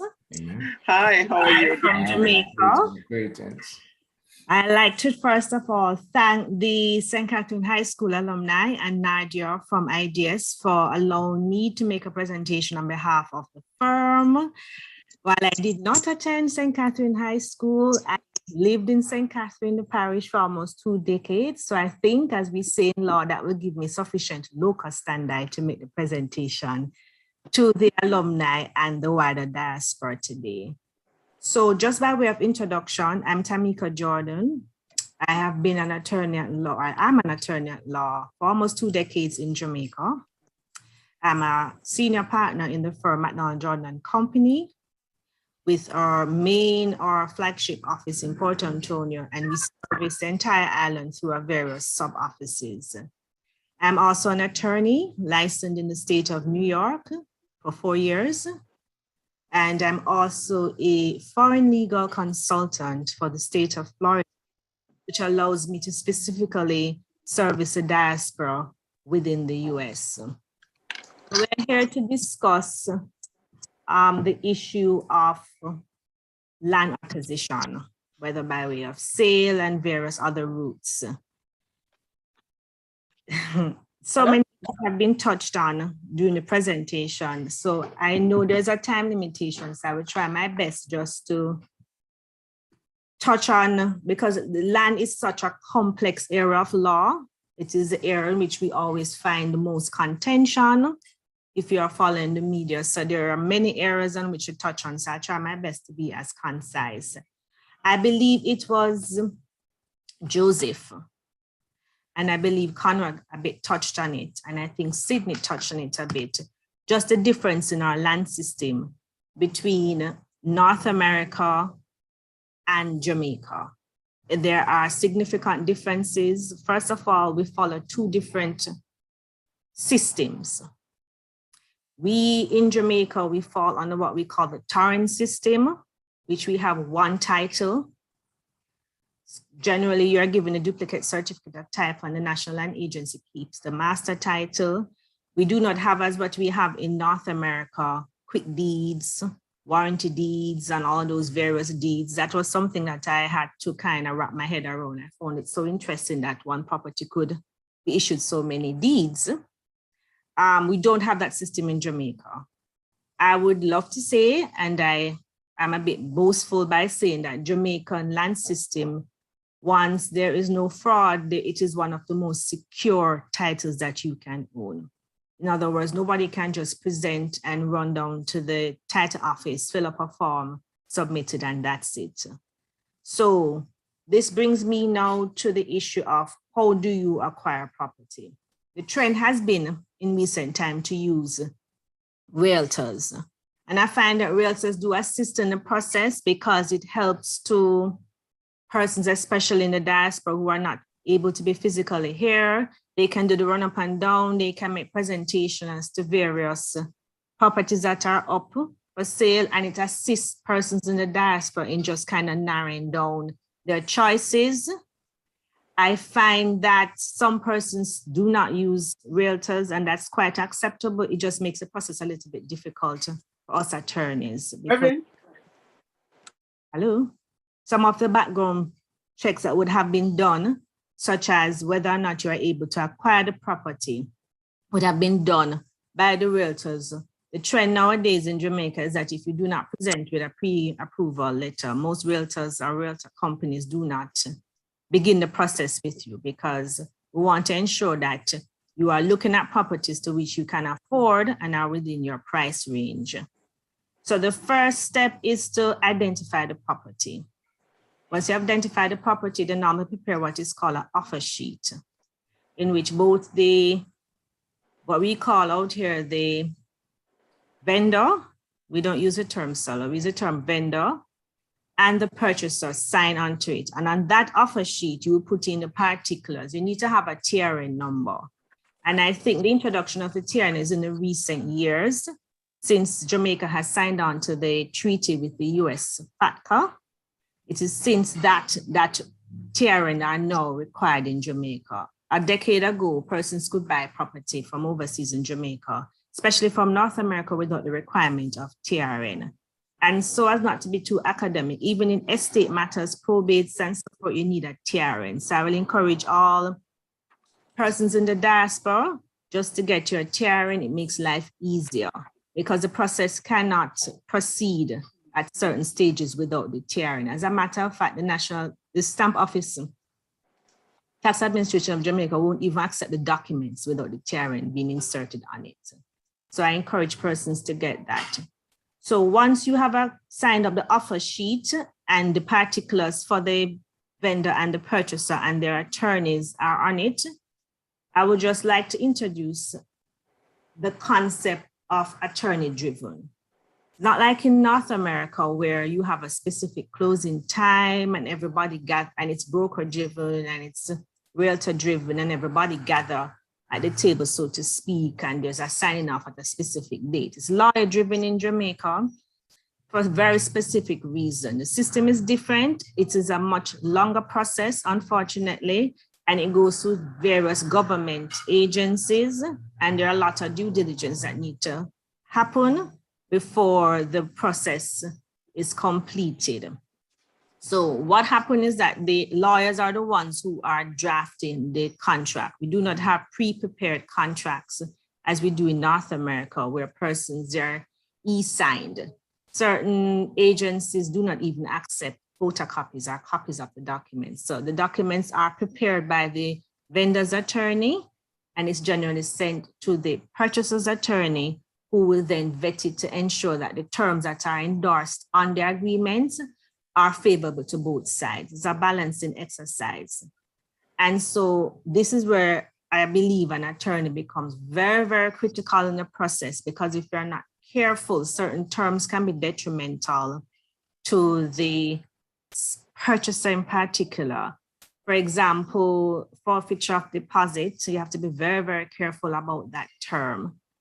I know as an attorney, if I'm representing the purchaser, that's a term I always object to, and I do not encourage my clients to sign any contract that has that term, because you're looking, if you do not honor the terms of the contract, you are at risk of losing your deposit, and the average deposit in Jamaica is at least 10%. And in exceptional cases where we're dealing with complicated sales that may include other aspects, we're looking as high as 20%. Back in the days, developers were asking for as high as 50% deposit and what we call further payment. So it's critical that you have an attorney that will explain these terminologies to you, explain the process, guide you through it. So once the agreement has been, the terms of the agreement have been settled and that has been exchanged, the next page now is for the signing of the contract and the payment of the deposit. It is only when the contract is fully executed by the vendor and the purchaser and witnessed either by the attorneys or notary public if you're overseas, and the deposit pay, does the sale process begin. The sale process does not begin when you make an offer. The sale process only begins when that happened. And it is important for me to explain that, because coming from North America, your experience is with speed, as was alluded to by previous presenters.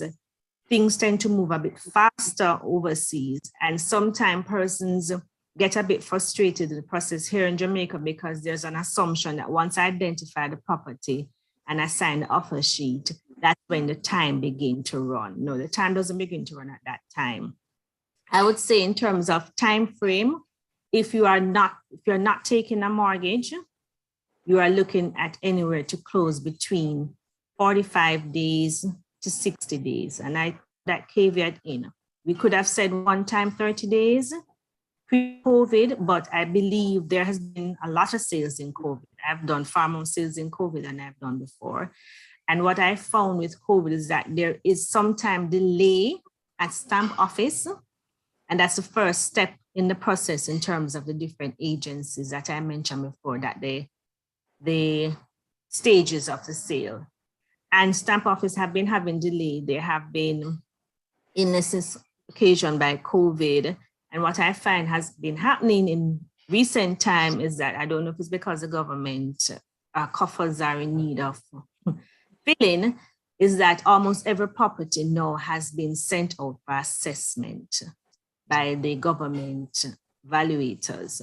And that can take or add on an additional 6 weeks. So what I encourage my clients, if it is that you have a valuation report, let us just attach it to the sale agreement to avoid the government having to send out their own assessors, because that will just add an additional 6 weeks that is not bargained for in the contract, and which is not the fault of the vendor or the purchaser, and therefore the sale can run from anywhere, which would have been, if it had been a mortgage, 90 to 120 days. We're looking at almost 6 months into the process. So in terms of that stage, we're moving now from the property, the agreement being signed and the deposit paid. If I'm representing the purchaser, it is most critical that they understand that there is no shortcut around having the property surveyed. If you're taking a mortgage, I suppose you would have to have a valuation report done. But to me, I would strongly advise that the most important process is a survey. Jamaica is notorious for not complying with boundaries. I find that even with the new developments, we have had experience where apartments are listed on one floor, and when the surveyor goes, it's on another floor.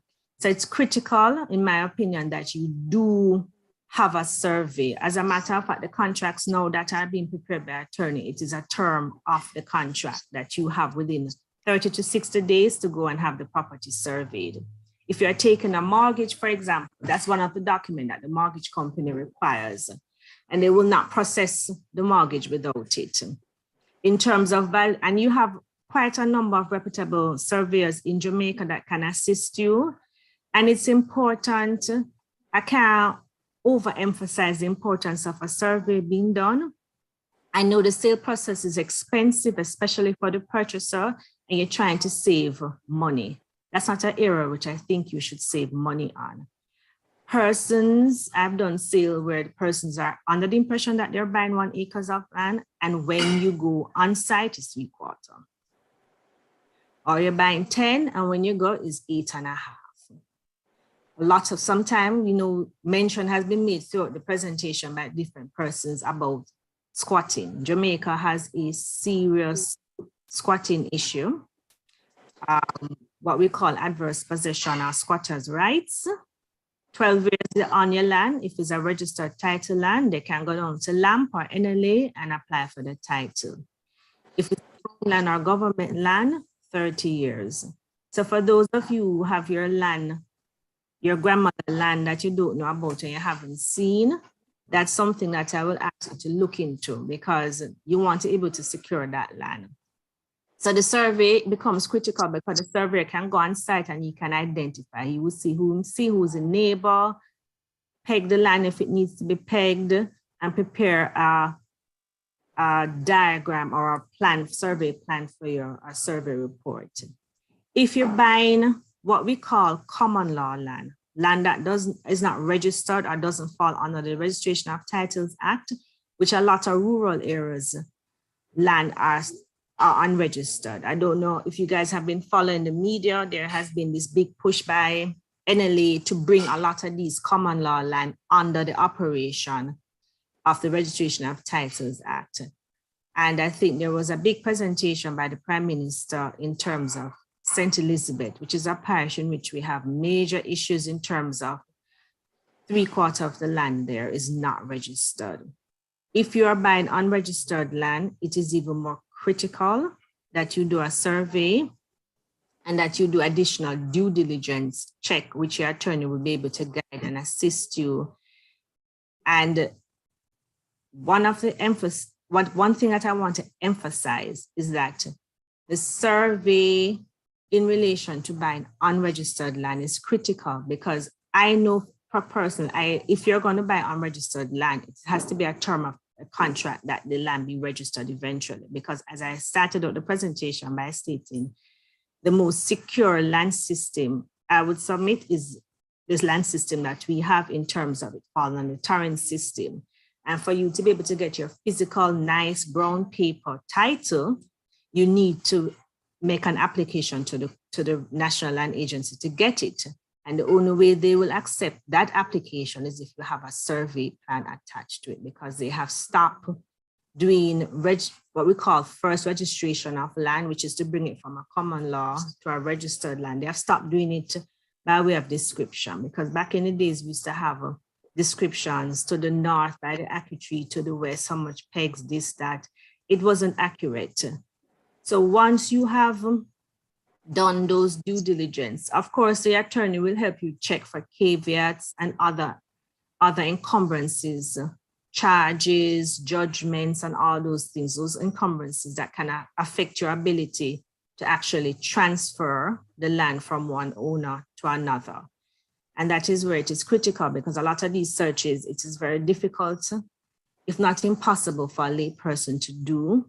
You won't necessarily get access to some of the court records, and there is a significant long wait at the National Land Agency to even get an application for caveat. And the fact is, a lot of persons don't even know what a caveat is, to be able to recognize that they need to do those type of checks. And if you buy a land that is encumbered, you also, I don't know if my grandmother used to say, you take cow, you take calf, whatever encumbrances that are on it that were reasonable, discoverable, you are going to absorb it. So it is critical that you get an attorney to assist you in that process. So once you have done all your due diligence and you have signed off on the contract and you have paid the deposit, the document then goes to stamp office and it is assessed and the taxes are paid.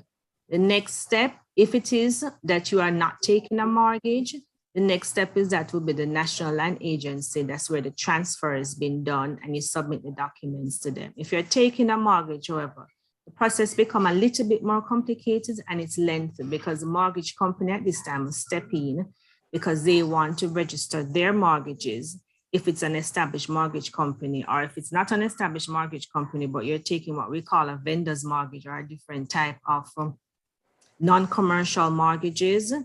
Sometimes they want to register the transfer themselves. And by transfer, I mean passing it from one owner to another. And in that case, now the document is passed there and then everything is taken over at that stage by them. So I've just kind of, in a nutshell, it's a bit longer and complicated than that, but I've in a nutshell touched on the areas.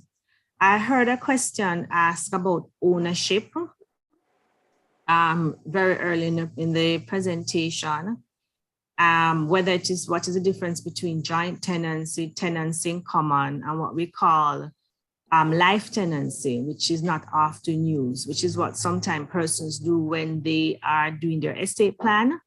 And so mommy can't bother with the will process. So mommy said, all right, I will buy the house and I will own it while I'm alive. And when I dead, child A, B, C, and D must get it. And that's what we call a life tenant, which a lot of persons don't do, but it is sometimes popular when persons want to plan in advance their estate. So joint tenancy, I wouldn't describe it as two hands being apart. I will say two hands joined together, almost like this. They're stuck together.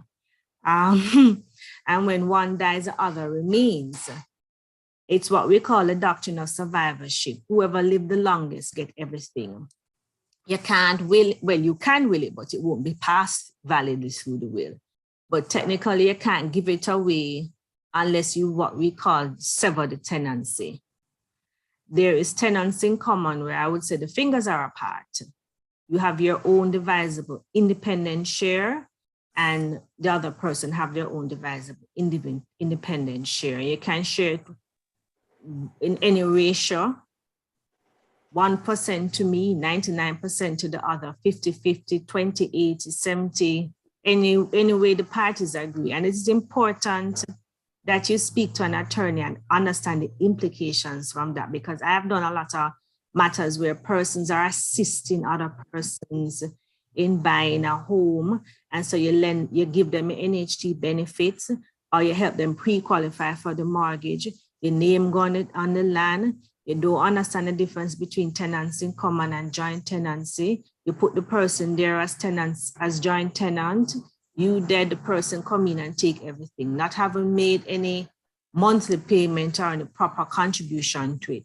So there are ways in which you can still get the benefits and the assistance without putting the person's name on the title, so long as the mortgage company agrees to how it is to be termed if you're taking a mortgage. If you're not taking a mortgage, we can always draft different contracts to protect you in relation to that. But it's critical you understand that, because I find that tends to be an area that I see give problem, a lot of problem. But should you own the house, or should you just give me a benefit? And so it's critical that you have that explained to you.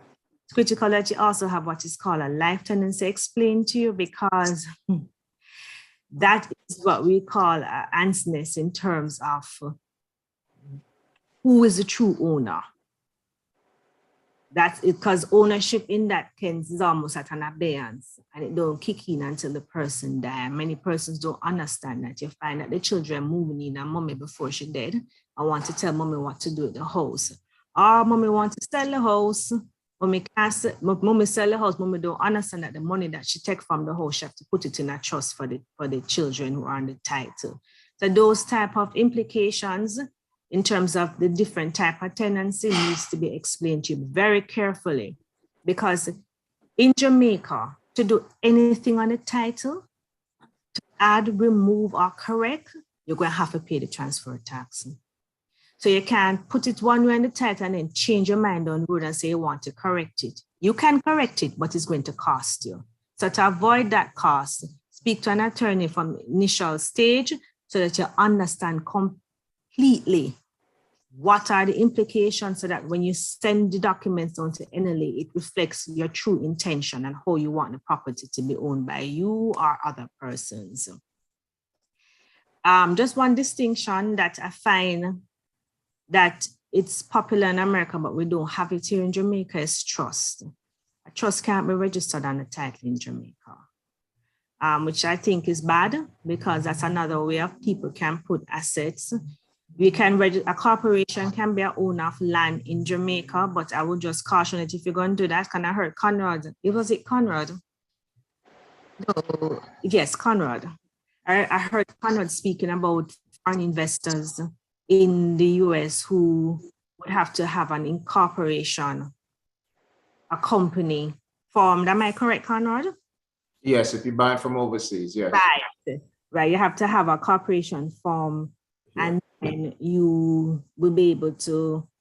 In Jamaica, corporations can own property. Many corporations do own property as part of their asset portfolio. However, you need to understand that if you're going to make a corporation own a company in Jamaica, you have to get legal advice, because the bylaws, you have to think about how the bylaws are to be written, how the articles of corporations are to be written. There's so much going to it. It's not just, oh, I'm going to have a company, because I just did a matter last week where the company owns the property, but the articles don't speak about liquidating the assets or what is to happen. So they don't have no power to sell the property. They can buy, but they can't sell. So those are the things that are little nuances that you need an attorney to sit down with you and explain these things, help you draft the bylaws, help you draft the articles of incorporation. And also the other thing that you need to consider if you're going to have a corporation buying or owning land on your behalf, because some persons don't want to put it in their name for various reasons. A lot of my clients overseas, sometimes that's an option that they want for various reasons. I don't even bother getting into it. But I have to explain to them, if you have a corporation overseas, you're going to have to domesticate it in Jamaica. Just as Conrad said, Jamaican overseas companies, one of the difficulties that they have in terms of offering loans to acquiring property outside of the US is because they can't foreclose on it. There are ways around that. They could incorporate the subsidiaries here. But one of the things you have to recall is that when you have companies and you register it, you have to maintain it. So you have to file your annual returns every year. The company has to be a legal entity. If you don't do that, which a lot of persons form company in Jamaica, buy the property, they don't file annual returns and forget about it. And guess what happens next? Company's office strike it off the registry. Nobody own the land, the government sweep in and take it. Just so, yes, a lot of, so you have to go re-register the company or have the company brought back to life, so to speak. And so I'm just kind of highlighting some of the little legal nuances that perhaps we don't think about when we are dealing with property. There's a question in the chat, Tamika, before you proceed. Can you answer that chat? There is a tax assessment on each sale. Yes, Conrad, there is indeed a tax assessment on each sale because the transfer tax, which the vendor has to pay, is a percentage of the value of the property or what it's assessed at, whichever is greater. So traditionally, the transfer tax has been high. Prior to 2019, it was 5%. Yes, 5%, but it has been lowered to 2% since 2009, thanks to the new Minister of Finance. He lowered it to 2%. Stamp duty prior to 2009 was actually 2% of the value of the property. Now it is a flat fee or a fixed fee of 5,000 Jamaican dollars, which is shared equally between the vendor and the purchaser. And with that, I would just like to speak about just some of the costs you can anticipate in terms of purchasing a home in Jamaica. The cost is going to be higher for the purchaser. So I would say to a purchaser, budget 10% over the asking price because there are many fees. You're going to have your legal fees. You're going to have your fees that you have to pay to the bank. There are closing costs, which some banks average around 5%. You have to pay your survey costs. You have to pay a valuation cost. So budget in terms of that. Survey varies. Some surveyors charge as low as 1%. Some go higher. It depends. The valuation is generally per million. So some valuation charge 10,000 per million in terms of value. So if the house, for example, is valued at 10 million, you pay 100,000 in valuation. I'm not good at maths, but that's what it comes out in my head. Maths was not my forte in school. All right, so I have one question more to ask to Tamika. I know time is against us. If you could just put your information in the chat, because I realize how important it is for us to speak with an attorney if we actually need to purchase either land or home in Jamaica. And yes, I agree with you that we should not skip this process. So I'm going to also ask you to include your information in the chat so individuals can contact you should they have a need. But before you go, I want to ask this last question. In terms of the agreement of sale, I know that it is prepared and both parties have to sign this agreement. Who pays for that? Is it by the buyer or the vendor? So the cost for the preparation, we call it the cost for the preparation of the agreement for sale is shared equally between the vendor and the purchaser.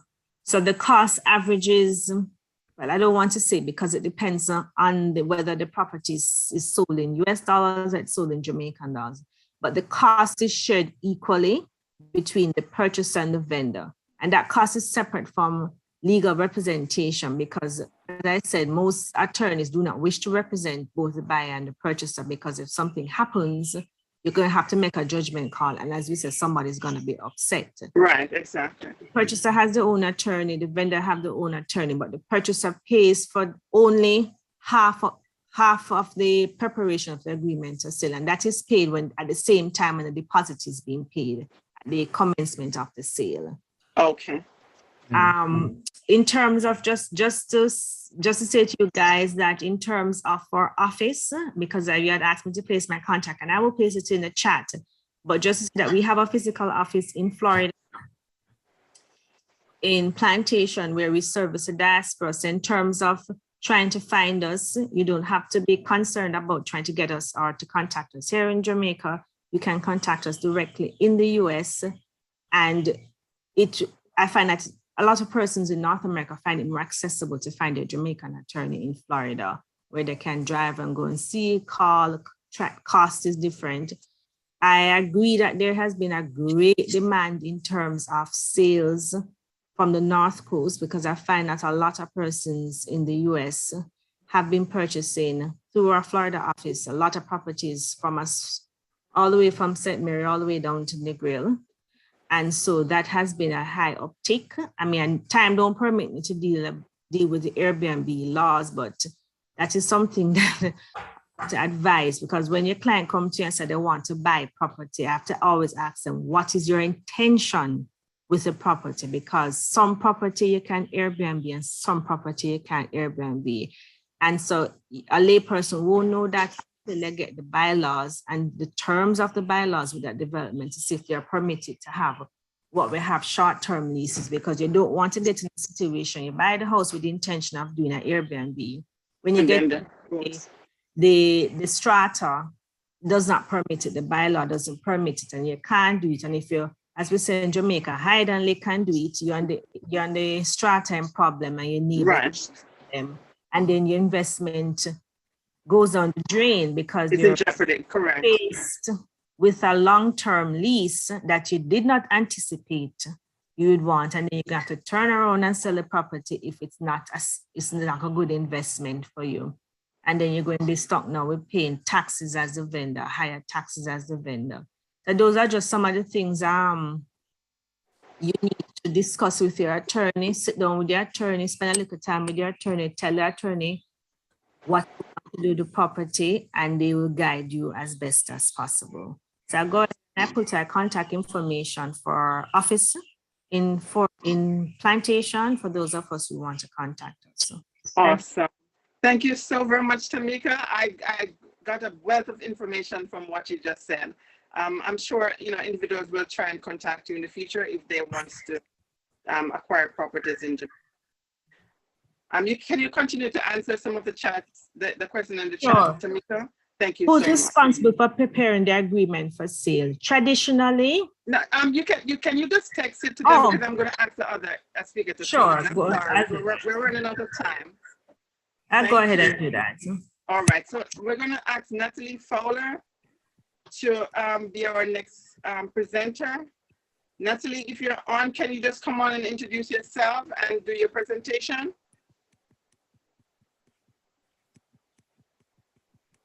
Hi, yes, I am on. Are you hearing me? Yes, hi Natalie, welcome.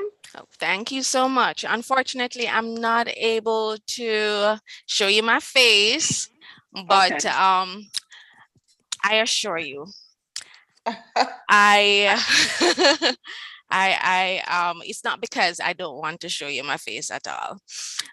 So I'm right here now. It just finished raining, I think, and the sky is looking really nice, getting a little glow from the golden sun here in JA. And yes. I bring you greetings from the National Housing Trust. I thank you too for this opportunity to speak about what the NHD is all about. And I find that in the mix of everything that's going on here, NHD's representation is different because we are public sector, and I am amongst private sector interests. So I feel so special. And you are special, Natalie. Don't it? And I really liked the start of this event. It started off seeming quite patriotic, and I really like that. So you are loyal and dedicated still to your alma mater, and you love your country. And that resonates so much with me. I want to just jump right in. and even introduce you to what the NHD is about, its ethos, before I go into the benefits. And let me just share you my screen because I do have a presentation here. Okay.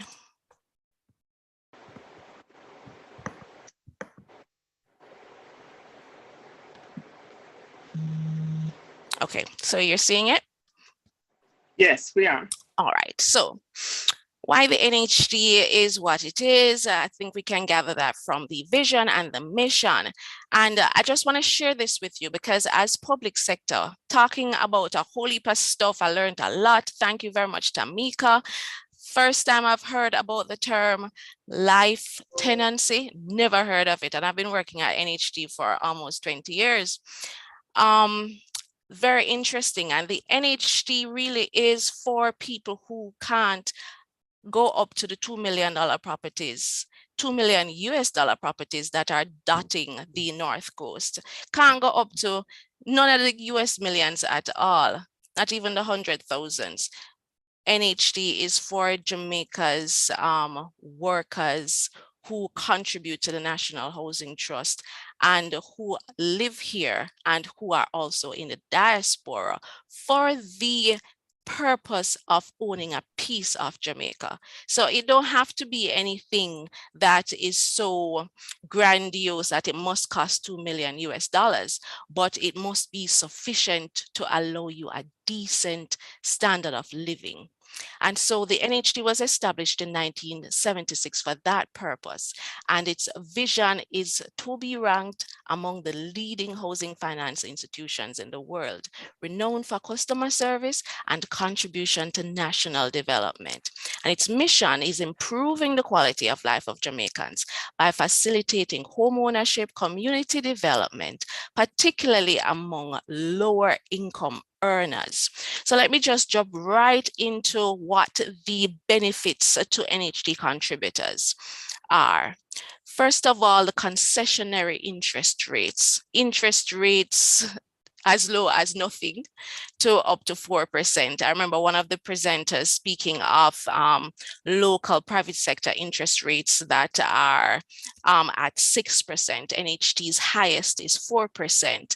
And that is for persons who are earning $42,000 a week or more. Persons who earn $30,000 a week or less are charged nothing on the loans they borrow to buy a house or buy land or build a house or improve their house.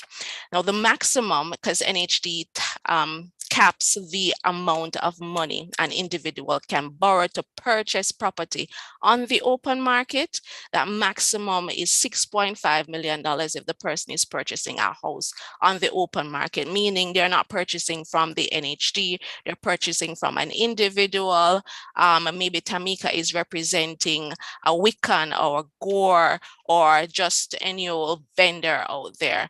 And that $6.5 million NHD will lend. If it's two persons, NHD will lend each person up to $6.5 million. That is a combined amount of $13 million.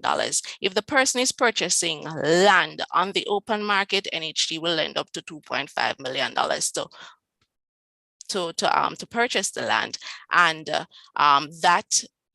if the person, of course, intention is to build on that land, then the remainder up to $6.5 million the person can get to do construction. So $2.5 million to buy the land on the open market and $4 million to do construction. And I'd mentioned that, persons can co-apply, that is, use their 6.5 plus another person, 6.5, two persons coming together. And coming July 1, which is next week, up to three persons can come together to buy property. But those three persons must be related. contributed. So a lot of benefits for persons who contribute to NHD, and it's all around becoming homeowners. And it has not been easy. It had not been easy in 1976 for certain persons to become property owners, to get loans. And so the NHD was set up for the purpose of making it easier for individuals to come to NHD and get mortgages that they otherwise would not get if they were to go to a private financial institution. So I want to now introduce you to a beautiful little scheme. I call it beautiful because now this is making it easier for persons to afford property on the open market. Now, I had mentioned that coming July 1, we are allowing up to 3 persons who are related to buy property together using NHD loans. So now with this program that you see on your slide, it's called Build 9. And it is really a rebranding of a policy that we used to call cluster housing. You may be familiar with that name. It is now rebranded as Build 9. And it is allowing 3 to 18 persons to come together to buy land. And so when one person or 2 persons see a big enough piece of property, it can be subdivided, but the 2 persons, the 1 person cannot buy that property by him or herself because it's probably costing $15 million. It's big enough. If it were to be, it could be subdivided maybe 5 times or 6 times. This Build 9 program is allowing up to 18 persons who identify a big parcel of land to come together, use their NHD $2.5 million land loan to purchase that parcel of land. And the same loan, they can get a portion of it to do the subdivision, a portion of it to do the infrastructure works, whether it is putting the road network or putting the water, the sewage system, the electrical network. Those things can be done. And a portion will be left aside also to start construction. So that's the Build 9 program in a nutshell. More details about it if you know persons who are so interested, want to create their own community, whether it is, and they can do it in all sorts of fashions because the NHD wants to facilitate housing to as many Jamaicans and as affordable a manner as possible. So how to get into the benefits, and I have not listed all of them. If I were to list all of them, you'd have to give me the entire 3 hours of this program. Wow. But you know, it's wholly and it is varied and it is wide because I haven't even mentioned the NHD scheme product, which that product is NHD's houses and lots that NHD develops across the island and offers for sale to its contributors. And these properties know if a contributor is buying into one of those, NHD lends more than the $6.5 million. It lends up to $15 million or up to what the property is being sold at, as long as it is less than $15 million. So going into how an individual, I know you are perhaps somewhere in China in the wee hours now, still listening, trying to get information as to all about how you can become a homeowner, whether it is in Jamaica and whatever else it is that Conrad and Sydney were offering, and Joseph. But becoming a contributor is the way in which you can get to the benefits. You can do so either by contributing directly to the NHD, and that is if you are a citizen or you have some legal permanent residency status in another country. That's what will allow you to pay contributions directly to the NHD. If you don't fall in that category, but you're outside of the country, you can contribute to NHD through Tax Administration Jamaica, which will mean that you will be treated as a self-employed person, and you would then have to file your annual returns. And when you file those things called SO4, SO4A, and you file, you're required to make statutory deductions, NHD, NIS, education tax, and maybe even income tax. So if you're registering as a voluntary contributor because you fit that criterion of being a citizen in another country or a permanent resident in another country, then these are the steps and the requirements. So I have a form, I can send them to you. I'm going to show you my contact information. So you'll be able to contact me, and you let me know if you want the documents, I can send them to you. And voluntary contributors application form is one of the forms I will send you. There is an indemnity form I will send you. It's really about allowing us to do business with you digitally. And then there is a customer information file form. I send those 3 to you. You fill them out, you send them back to me, and we proceed from there. And in addition to those 3 forms, we have certain supporting documents, your personal documents that will need to come as well. Your TRN card, NIS card, ID, and a proof of your overseas residency status, whether it is a passport from that country or a permanent residency card. And we will need proof of age. Usually the passport gives that same thing as well. It could be a Jamaican driver's license. So when you have all of these things, these very supporting documents, you can have them copied. And if you are overseas, then you can have a notary public notarize them, send everything. And if you need more information, I know we're pressed for time. I don't want to be told that I'm running out. So you can just contact me and I will give you all the details with less haste. Oh, awesome. Thank you so very much. Registration is easy. You see, she's running me already. No, I just want to point out. Okay, thank you. Thank you so much. So I just want to note that the NHD contributions is not a tax. It's a form of savings. So your contributions that you pay into the NHD is actually refundable. Each year of contributions you make to NHD becomes due to be refunded to you in the 8 years later. So we hold your contributions for 7 years. In the 8th year, you can get a refund. Because of that, I collected my contributions that I made in 2014 this year, looking forward to 2023 so that I can draw down on my 2015 contributions. And you could also too, if that's the case. Your taking your contributions does not take away your right to access a housing benefit from the trust.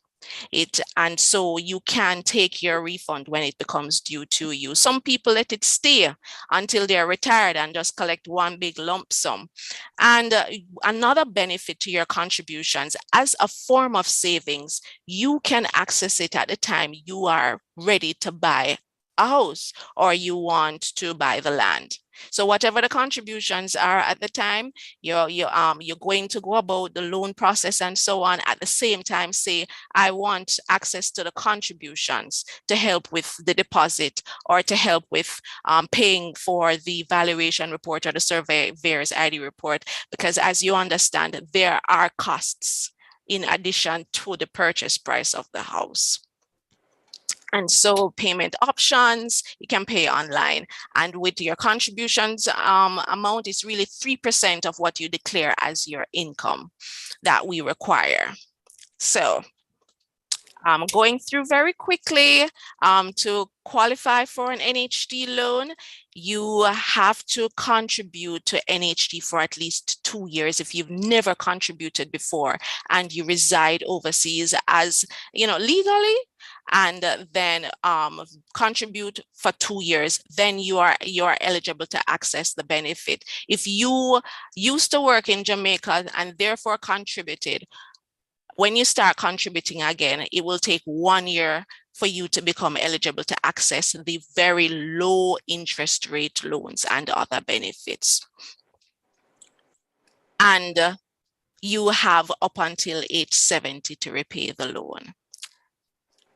And you have a very, very long time. Well, NHT now allows for persons who are even older than 65 to access a benefit. So, and if there are any persons here who are, approaching that age, don't feel like say it is impossible or that door is closed for you. You can do it, and you do get some time to repay the loan as long as it doesn't pass age 70. So here are my contact information. I do have a colleague that I work with very closely here at NHT. There are others too, but I really, really like to work with her. So you can contact any of us and we'll surely get in touch with you. And that is basically it. Thank you so very much, Natalie. I just enjoy listening to the wealth of information that you provided. And I'm sure many individuals live abroad and they think that, all was lost because they stopped contributing to NHT many years ago, and they think that they are not eligible for the benefits. So I'm happy that you clarified that. Please, you did include your information. I'm sure everyone may have taken a photocopy of or snapshot of that. If not, can you still put it in the chat so individuals can go back to that? Sure, doing so right now. Also, there's a question in the chat. If you could type your answers in the chat for me, please, only because we're running out of time. Will do. All right, thank you so very much again, Natalie. And our next presenter, and I think it is our last presenter, is Marvin Harvey. Marvin, I'm going to ask you to unmute your mic and introduce yourself and proceed with your presentation. Okay. Thank you. And thanks for not running out of time. All right. So I'm Marvin Harvey, representing Advantage General Insurance Company. And I want to thank the host and the moderator and the Alumni Association and everyone associated with this gathering for allowing us to present. I've listened keenly, and as the last person, I've been here from the start, and I've learned a lot. And I've listened to the mortgage brokers, listened to the realtors, I've listened to the attorneys, right? And I said, wow, it was a lot of work, that goes into owning the property. Yet, many persons leave the last step. And I'm glad that you have found it fit to invite us, right? Because acquiring a home is as you would have realized by now, it's not easy and it's expensive. Sydney spoke about the prices of homes earlier in Jamaica, 400,000, 500,000, up to $1 million US. That's a lot of investment. And for many persons, that represents their most expensive asset. Now, you want to insure that type of asset, right? Because if you don't have any insurance coverage, if it gets damaged, you have to start from scratch all over again, right? Can you imagine having to find $500,000 all over, $1 million all over, when you could have put the mechanism in place to protect that asset in the event of certain perils? And so what I want to go into briefly, about 10 minutes, is to do a presentation on insurance and how we can go about protecting what for most of us is our most valuable asset. Share my screen.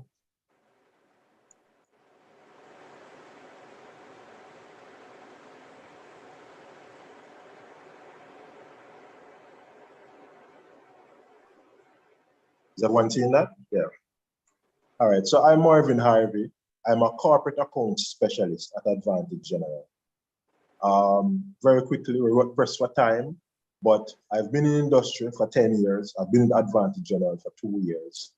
I'm a chartered insurance practitioner with the Chartered Insurance Institute in London. And I also am an associate in risk management from the American Insurance Institute. So that's a brief snippet about what I have and what I do. Now, how prepared are we if a disaster strikes? And when we talk about disaster, we're talking about two categories here. We're talking about what we call in insurance catastrophe perils. And some of us you will hear it. You might have heard the phrase "acts of God," right? They're uncontrollable. There are things like hurricane, and we're in hurricane season, 6 months each year. We're talking about tsunami, we're talking about earthquake, and we've had a few tremors in recent times. So those are your catastrophe periods, examples of them. And those also include flood. So you can have torrential rainfalls, which result in flooding. We also have what you call non-catastrophe periods, and these are things like fire, riot. You can have a riot break out and the rioters destroy your home. So the question is, when we talk about disaster, we're talking about catastrophe perils. I'm also talking about non-catastrophe perils, right? You'll see from those examples that we have very little control, really, about these things occurring. We can't stop a hurricane from occurring. We can't stop an earthquake from occurring. In fact, with respect to earthquake, we don't even know when it's going to occur. For man-made perils, things like riot, a riot can break out at any time. Right? I mean, I know the last riot we had would have been back in '99, the gas riots. So that is a useful example of what can happen. And during that time, financial institutions and homes got damaged from persons involved in the riot. Now, I mentioned earlier that your home might be the single largest asset and we need to protect it. Now, inflation, I mean, everybody knows about it now with the war in Ukraine and what's going on, that prices are they're skyrocketing really. And so the cost to rebuild is going to be much higher now than it was last year. We don't know what inflation will be like next year or the year after. And so at a given, the cost to rebuild your home is going to be much more than when you purchase it. And if the damage takes place 10 years after you bought it, then it's going to be more expensive then to rebuild the home. Now, we spoke about that earlier, not being able to stop these perils from occurring and the need to have insurance in place. At Advantage General, we have what we call a bundled package. And I'm very proud of the package that we offer, and I'll briefly go into some of the features of it. In some jurisdictions, like let's say in Miami or in the UK, for example, some coverage are not a given. They're not standard coverage like what we have here. So you find that in some jurisdictions, you have to buy flood to add it to your policy because flood is not automatically included in your coverage. At Advantage General, we include flood. And I use flood because you may not necessarily suffer damage from, say, a storm, but the rain that it brings can result in damage. This ordinary rainfall can be, a few years ago, I remember in Manchester and a few other parishes where heavy rainfall and that became flooded, especially because, in some areas, the drainage isn't what it's supposed to be. And so those sort of things with the gully banks and all that can result in flooding, causing damage to your homes. What we offer, in addition to the perils, such as like catastrophe perils and man-made perils like fire, we also have liability coverage included. So when we talk about a bundled package, so it's not just protection against the physical asset, but things such as employer's liability. You may employ, you may have a domestic employee who do the ironing, the washing, the cooking, the cleaning. If that person becomes injured in the home, that person could bring a case against you. And I know we have an attorney in our program, so she can attest to that, right? Now, what the policy provides is once an employee in the home becomes injured as a result of work that you've given them to do, the employer's liability policy provides a payment. It can be anywhere. It can be 2 million J. It can be as high as 10 million Jamaican. It all comes down to what you're prepared to pay for and the negotiation that takes place. We also have coverage including what we call property owners liability or public liability. So you have your invited guests, you have a party at your home, guests come to your home, they become injured. And it has happened where your invited guest then brings a suit against you, right? Now, similar to the employer's liability, it comes down to what you're prepared to pay and the negotiations that take place at the time.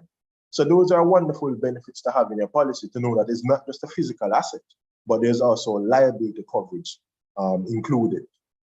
If you're insuring your contents, you can have things like refrigerated items being included in the policy, fallen trees and landscaping included, just to mention a few, even key and lock replacement. So title deeds. So there's a lot of coverage that's included when we talk about bundled package. We're talking about physical damage to the building. We're talking about things inside the building like title deeds, refrigerated things. And we're also talking about liability coverage.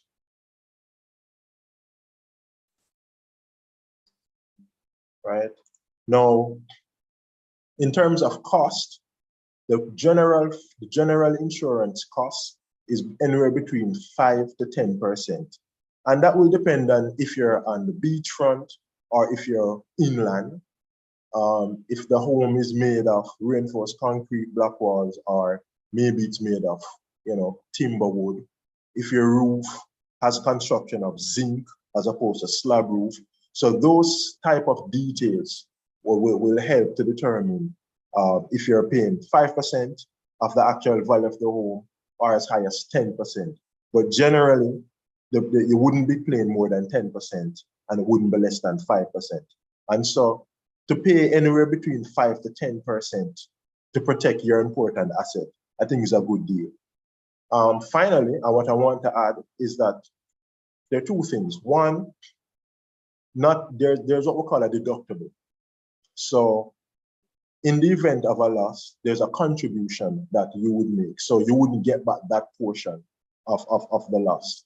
So, but the deductible depends on the type of peril, the type of risk event that has occurred. So let's say a hurricane or a tsunami or a storm or an earthquake causes damage, then the deductible is 2% of the sum insured. And so let's say you had, as simple as if it was let's say $1 million, then you wouldn't pay more than, say, what's attorney said, Matt was near 40, but they say that you wouldn't pay more than 2% in terms of, so you wouldn't lose more than 2% for catastrophe perils. With respect to, say, fire, the great advantage here is that the excess is nil. In the UK, you have to pay 1%, at least 1% of that you lose. In our program, it's nil. So once the loss is as a result of fire, you don't pay any excess. So there's no contribution that you make to that loss. And then for all other perils, as I mentioned earlier, like the riot and so forth, it would be 1%. And even then, there's still a cap because it doesn't exceed 250,000 Jamaican dollars. So depending on if the policy is in US or UK, then the conversion would take place. And then finally, there's a thing we call average in property insurance. And what that basically says is that you don't underinsure the asset. If you underinsure the asset, then if there's a loss, you won't get the full loss that you've experienced. The benefit with home insurance is that you don't have to be 100% insured. You can be 85% insured without being penalized for underinsurance. And so if the home is valued $100 million, right? For non-home policies, other property policies, you're required to be insured. You'd have to insure the property for $100 million, which is a replacement cost. For home insurance, you can be insured for up to $85 million. So once you've insured for at least $85 million, you wouldn't be penalized for being underinsured. And so you want to be fully insured. So that, let me give an example here. If the home is valued $100 million, and you should have been at least insured for $85 million. If you have insured for $50 million, then if you have a loss, you're not going to get back the full $50 million. And persons say, well, I mean, the home is valued for 100 million and the loss is less than what the home is valued for. But because of that principle that is universal worldwide, you'd only get back a portion. And so it would be, you would only get half of the loss because the calculation is going to be 50 over the 100, and then that's going to be applied to the loss. And so you don't want to be underinsured because you're only going to get back a proportion of the loss. So, okay. Marvin, there's a question in the chat. How much is your deductible, and do you have policies without deductibles? Sure, all right, good question. So earlier, I had a tongue twister, so I didn't get out the deductible amount. So let's say, I'm going to use an example and go through all the deductibles. So you've insured a home for $100 million. And I mean, that's kind of common these days in Jamaican dollars. Homes are, as I said, so let's say you insure a home for 100 million, right? So we're going to start with the catastrophe perils. If an earthquake occurs, or a hurricane, or a tsunami, or a flood, or a storm, those type of perils that are classified as catastrophe perils, the deductible is 2%. So the amount that you would have to contribute to the loss, or if I may rephrase it, the amount that you would not get back is $2 million because it's 2% of the loss, right? If you have, let's say, a fire, right? The deductible is nil, nothing. So if the home is totally destroyed by a fire, you would get back the full $100 million.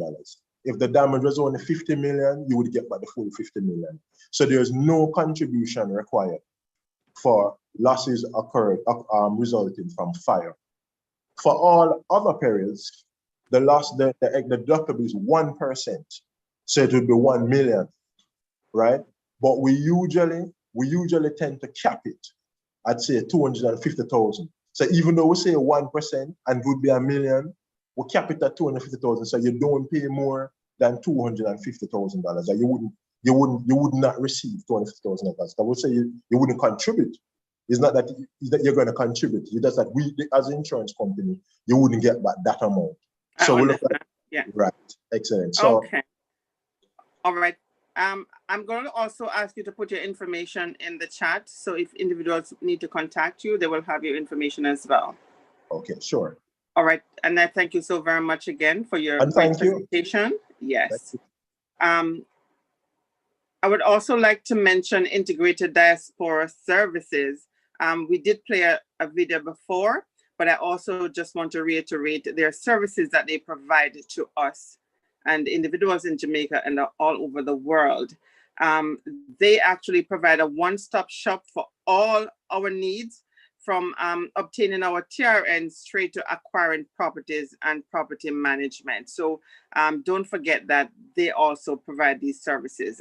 Okay, so if you need to get in touch with them, you can get in touch with them anytime. And Ms. Nordia, who was here on our presentation before, she's the representative and she actually lives in the UK. So if you need to get in touch with Nordia or Karen Dunkley, you can get in touch with any one of us and we'll give you their information. We'll now have Dr. Tomlinson giving the vote of thanks. And after that, we're gonna have DJ Oddhead, who's gonna give us some music just to, refresh us and kind of let our hair down. So Dr. Tomlinson. Thank you so very much, Alumni Gordon. We really appreciate it. I'm sure that today we're going to be seeing a lot more interaction between persons, either to the lawyers or to NHT directly or to insuring, because I know many persons on the platform are already property owners. So as the last Marvin would have said to us that, it's one thing to acquire the property and make sure it's nicely positioned on the hillside, but we have to ensure, right, that it's fully covered after we pray for it, right, Marvin? Yes, that's correct. Right. So we have to make sure that we take care of our investment. What an awesome evening it was this afternoon.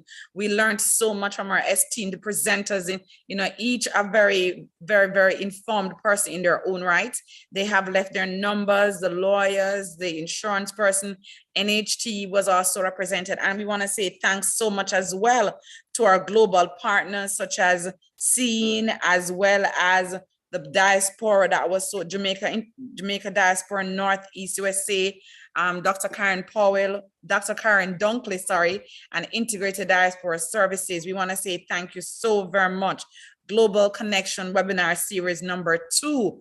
And I'm sure that we have just been building the momentum as we look forward to Global Connection series 3. We know it will indeed be another awesome experience. So once again, on behalf of my co-presenter, Mrs. Gordon, I want to say thanks to everyone, to the persons who work behind the scenes, to Jerry Benswick, to everyone who made today successful. We want to say thank you. I see Miss Jane Elizabeth White saying hi.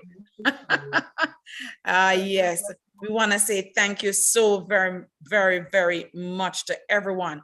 Now, remember that all our presenters, Nardia, Tamar, have all left their, from our first presenter, we have always made sure that they leave their contact in the chat. But just in case if you miss it, you can reach out to the diaspora lead, Dr. Karen Powell, or to any other representative, and we'll make sure that whatever support you need, that it will be available. So once again, Faye, I don't think I missed out anybody.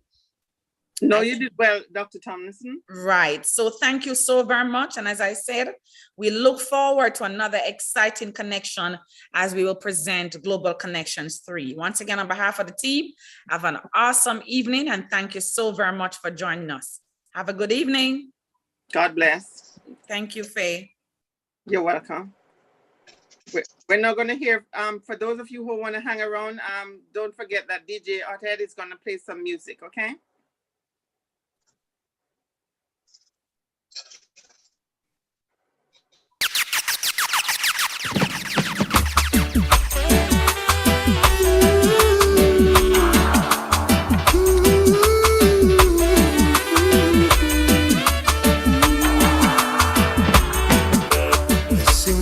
Come home, I'll be waiting to rub your tired feet, erase the stress and strain of the day in whichever way.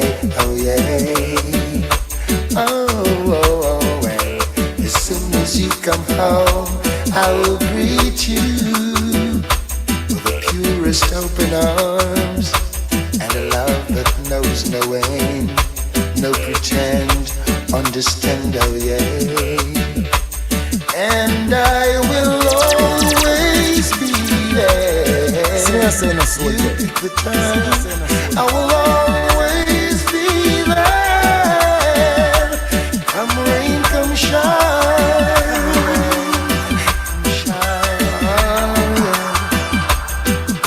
I know you must be tired. Let me hold you. To see you fall, or even hurt all. Oh, many did try but couldn't steal my honey. Many did try but couldn't get her love. Some fool did try to trick her with his money. Turn around and wonder what she is made of. She just loves this groovy little thing we got going. It will last as long as her heart's are beating. She just loves this groovy little thing we got going. It will last as long as her heart's are beating. Many did try, but she would not leave me. Try to tell her lies about me.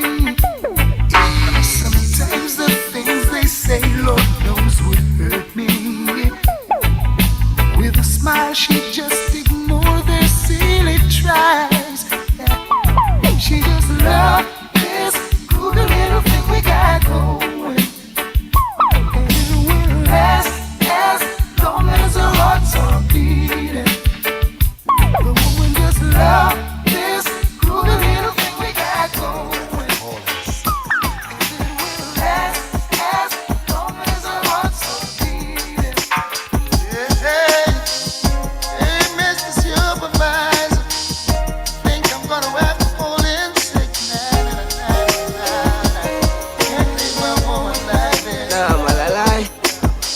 say, there's one thing I can't stand, is leaving you so early in the morning.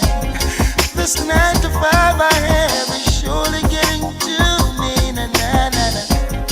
For the 3rd time this week, I think I'm gonna have to call in sick.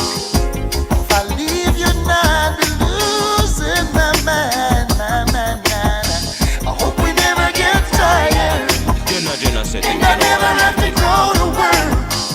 No one knocking on the door, disrespecting the no disturb sign. No baby crying, and no horn blowing, just the whisper of our voices all day long. Na, na, na, na. A man who don't sweet treat his woman, surely wasting a lot of time. She might not say it, but she needs tenderness. I want to explain to you that you're the hit on every corner. Gotta confess to you, girl, just what you're doing to this brother. You got my heart, my head, and my mind all burning with desire. And if ever I was given a chance, every bone in my body would give thanks. Now, baby, what do you expect of me? Now should I stand in the middle of the road, let something run over me? Hey, so that I can get your full attention. Wanna explain to you, you're the hit on every corner. Gotta confess to you, girl, just what you're doing to this brother. You got my heart, my mind, and my soul all burning with desire. And if ever I was given a chance, every bone in my body would give thanks. Don't let me cry to you, for a grown man crying is a sign of weakness. But I wouldn't lie to you, no, that you'd be just right for my fitness, girl. I'd walk a mile or maybe 2, just for you, baby. Just for you, baby. So much has been said about you and me, baby. I think it's time to prove I'm wrong. No, no. All that love and all of that affection now. Can you see that we've got it going on? But if you should give in, yeah, baby, to all the careless whisper, you'll be drowning in pain, deep in pain, deeper and deeper. You'll be hurting, especially at night. And I'll be sorry we couldn't get it right. We'll be lonely, living two separate lives. Yes. Don't make it too long before we realize, yeah, babe. A fish for you, girl, and a little one for me, babe. That's how I think it should always be. Some things were meant to be, so I've let it be. And stop worrying about it. Long as we know what's in our hearts, we know we're in a thoughts. Hey, no reason for concern.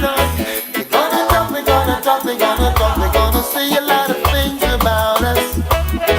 Said you know that love is not a sin, but you worry what the people say when they see me with you, and wonder what the crowd will say when they find us together. Yes, wonder what the people say when they know we're in love. Worry what the crowd will say. Hey, hey, hey, hey. You pass them on the street, yes, greet you with a smile. Hey, as broad as the Nile, boy.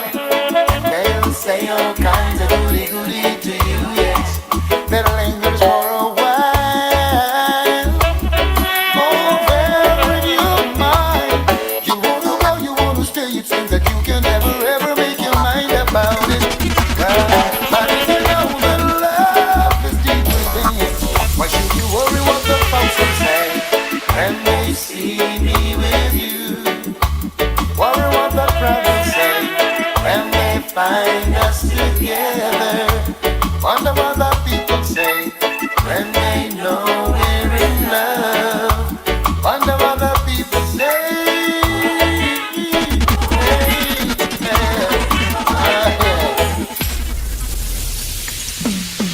The saddest day of my life. The saddest day of my life. The saddest day of my life. Yeah. The saddest day of my life. The saddest day of my life. The saddest day of my life. Yes. The saddest day of my life is when she left me with a broken heart. I was feeling broken. The saddest day in my life is when she left me with a broken heart. I was going insane. Yes, try to erase all the memories. They're the ones that haunt me. If I could forget all about the past, how long will this go on? The saddest thing in my life is when she left me with a broken heart. I was feeling I cherish every moment that you're around. I might not show it 'cause I can't find words to say. I try to say I love you, but I get tongue-tied. I start to read the word and fail in every way. I wish you would stay longer. Just a little longer. Bright up my life like Disney World. Whoa. I wish you would stay longer. To make me stronger and stronger. But just like magic, you were gone. See ya. Oh man, just a little more time. Would you stay in on me world? I want you brighten up me life. Make it glisten like pearl. Just a little more time. Would you stay in on me world? I want you brighten up my life. Make it glisten like. You're a nice and decent, well brown top girl. Be the pillow to my castle, the mistress to my world. Brighten up my life, 'cause you're no shy, shy girl. I want you walk me your life and give me full control. I wish you would stay longer. Bright up my life like Disney World. I wish you would stay longer. But just like magic, you were gone. You may not be a movie star. You may not drive a big fast car, but I love you in every way. I love you in every way. I don't know why. I don't know why. I don't know why. Oh, why? Woman, you may not be wealthy, not drive a fast car. Come me now, go left your out, 'cause we a come from. Check. You remember when we only have one arrow shirt? Guys, if you want to say something to me, you gotta text it, okay? As long as I'm gonna hear you. Master God the earth, me now forget to me. Text in the chat. Me now go dish your dirt. I'll keep on loving you. Always. I don't know why. Oh, why? I don't know why. Oh, why? As I have to stand to look like a big slap of fish to me. Thought I could live without you. Thought everything would be fine. I saw nothing special about you, but still you were plaguing my mind. I used to take you for granted. You were the last name in my life. Presently you're the most wanted at the top of my line. And it was yesterday I saw you down the lane. You and my best friend. My heart felt the pain. And now I'm falling in love all over again. Yeah. I'm good.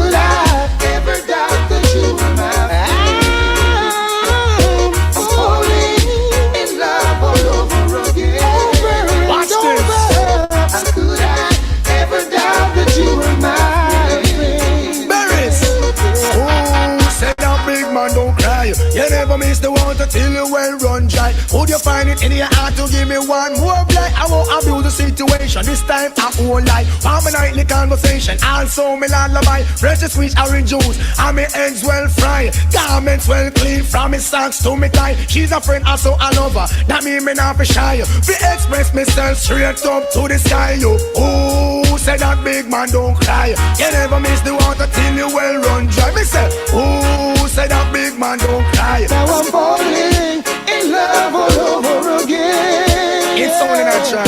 How could I ever doubt that you were mine?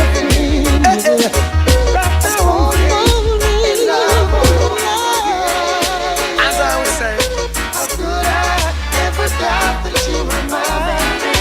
I would have given you all of my heart, but there is someone who tore it apart, and she has taken almost all that I've got. But if you want, I'll try to love again. Baby, you can't turn a key without love. Oh yeah, the first cut is the deepest. Oh yeah, the first cut is the deepest. But when it comes to me, look here, children, it's gonna get rough. Look here, children, it's gonna get tough. Can't you feel it? Even in the streets sometimes. Can't you see it? Right before your very eyes. All day long, it comes your way.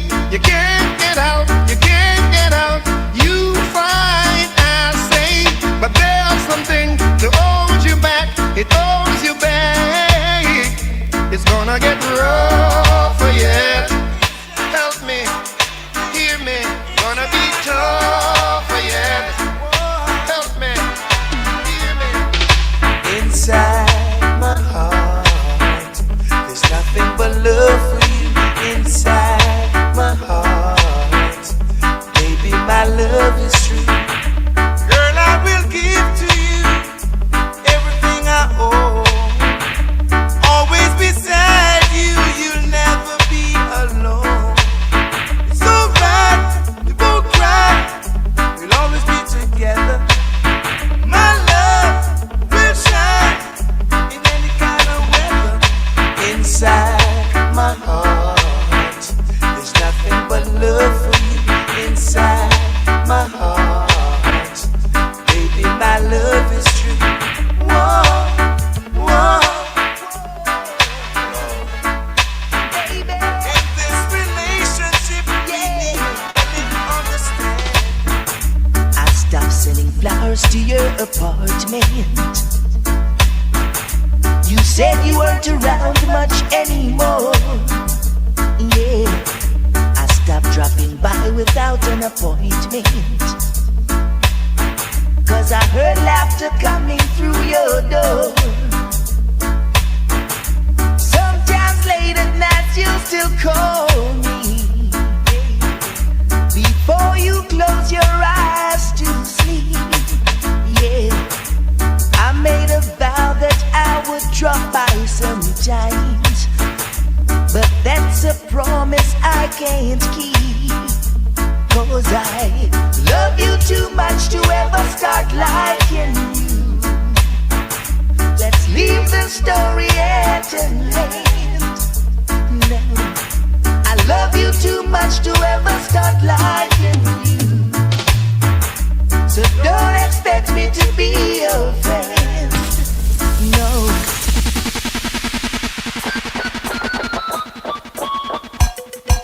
Worth more than diamonds and pearls. Just governments are winning one that you are number one in the world. You go, girl. You top them to you. You have given me the best of you. Big years and years without tears. And you have made my dreams come true. Yeah, boy, don't get caught. And after all the things that you have done, girl, it makes me say that you are more than a woman. So I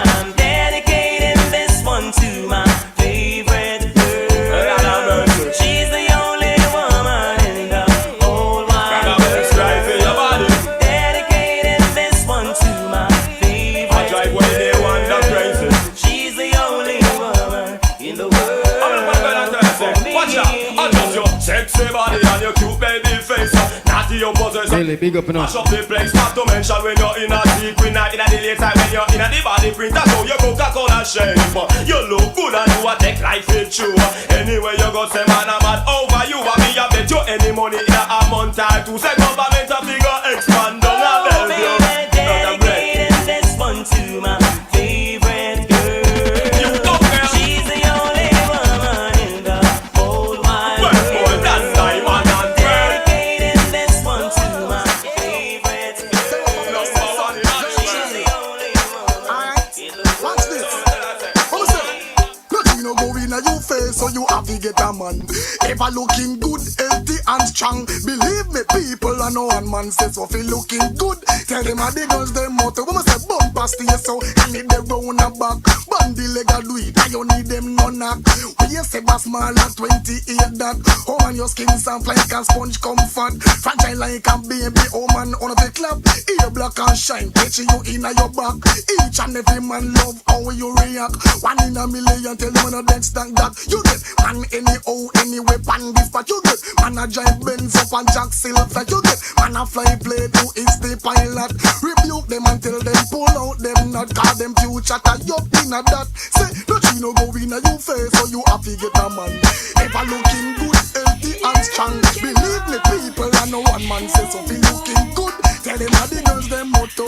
Man I know your problem, tell them say no. You turn back the man we offer you the Volvo. So all them a kick up and a galang and a blow. No man no want them, so them can't get big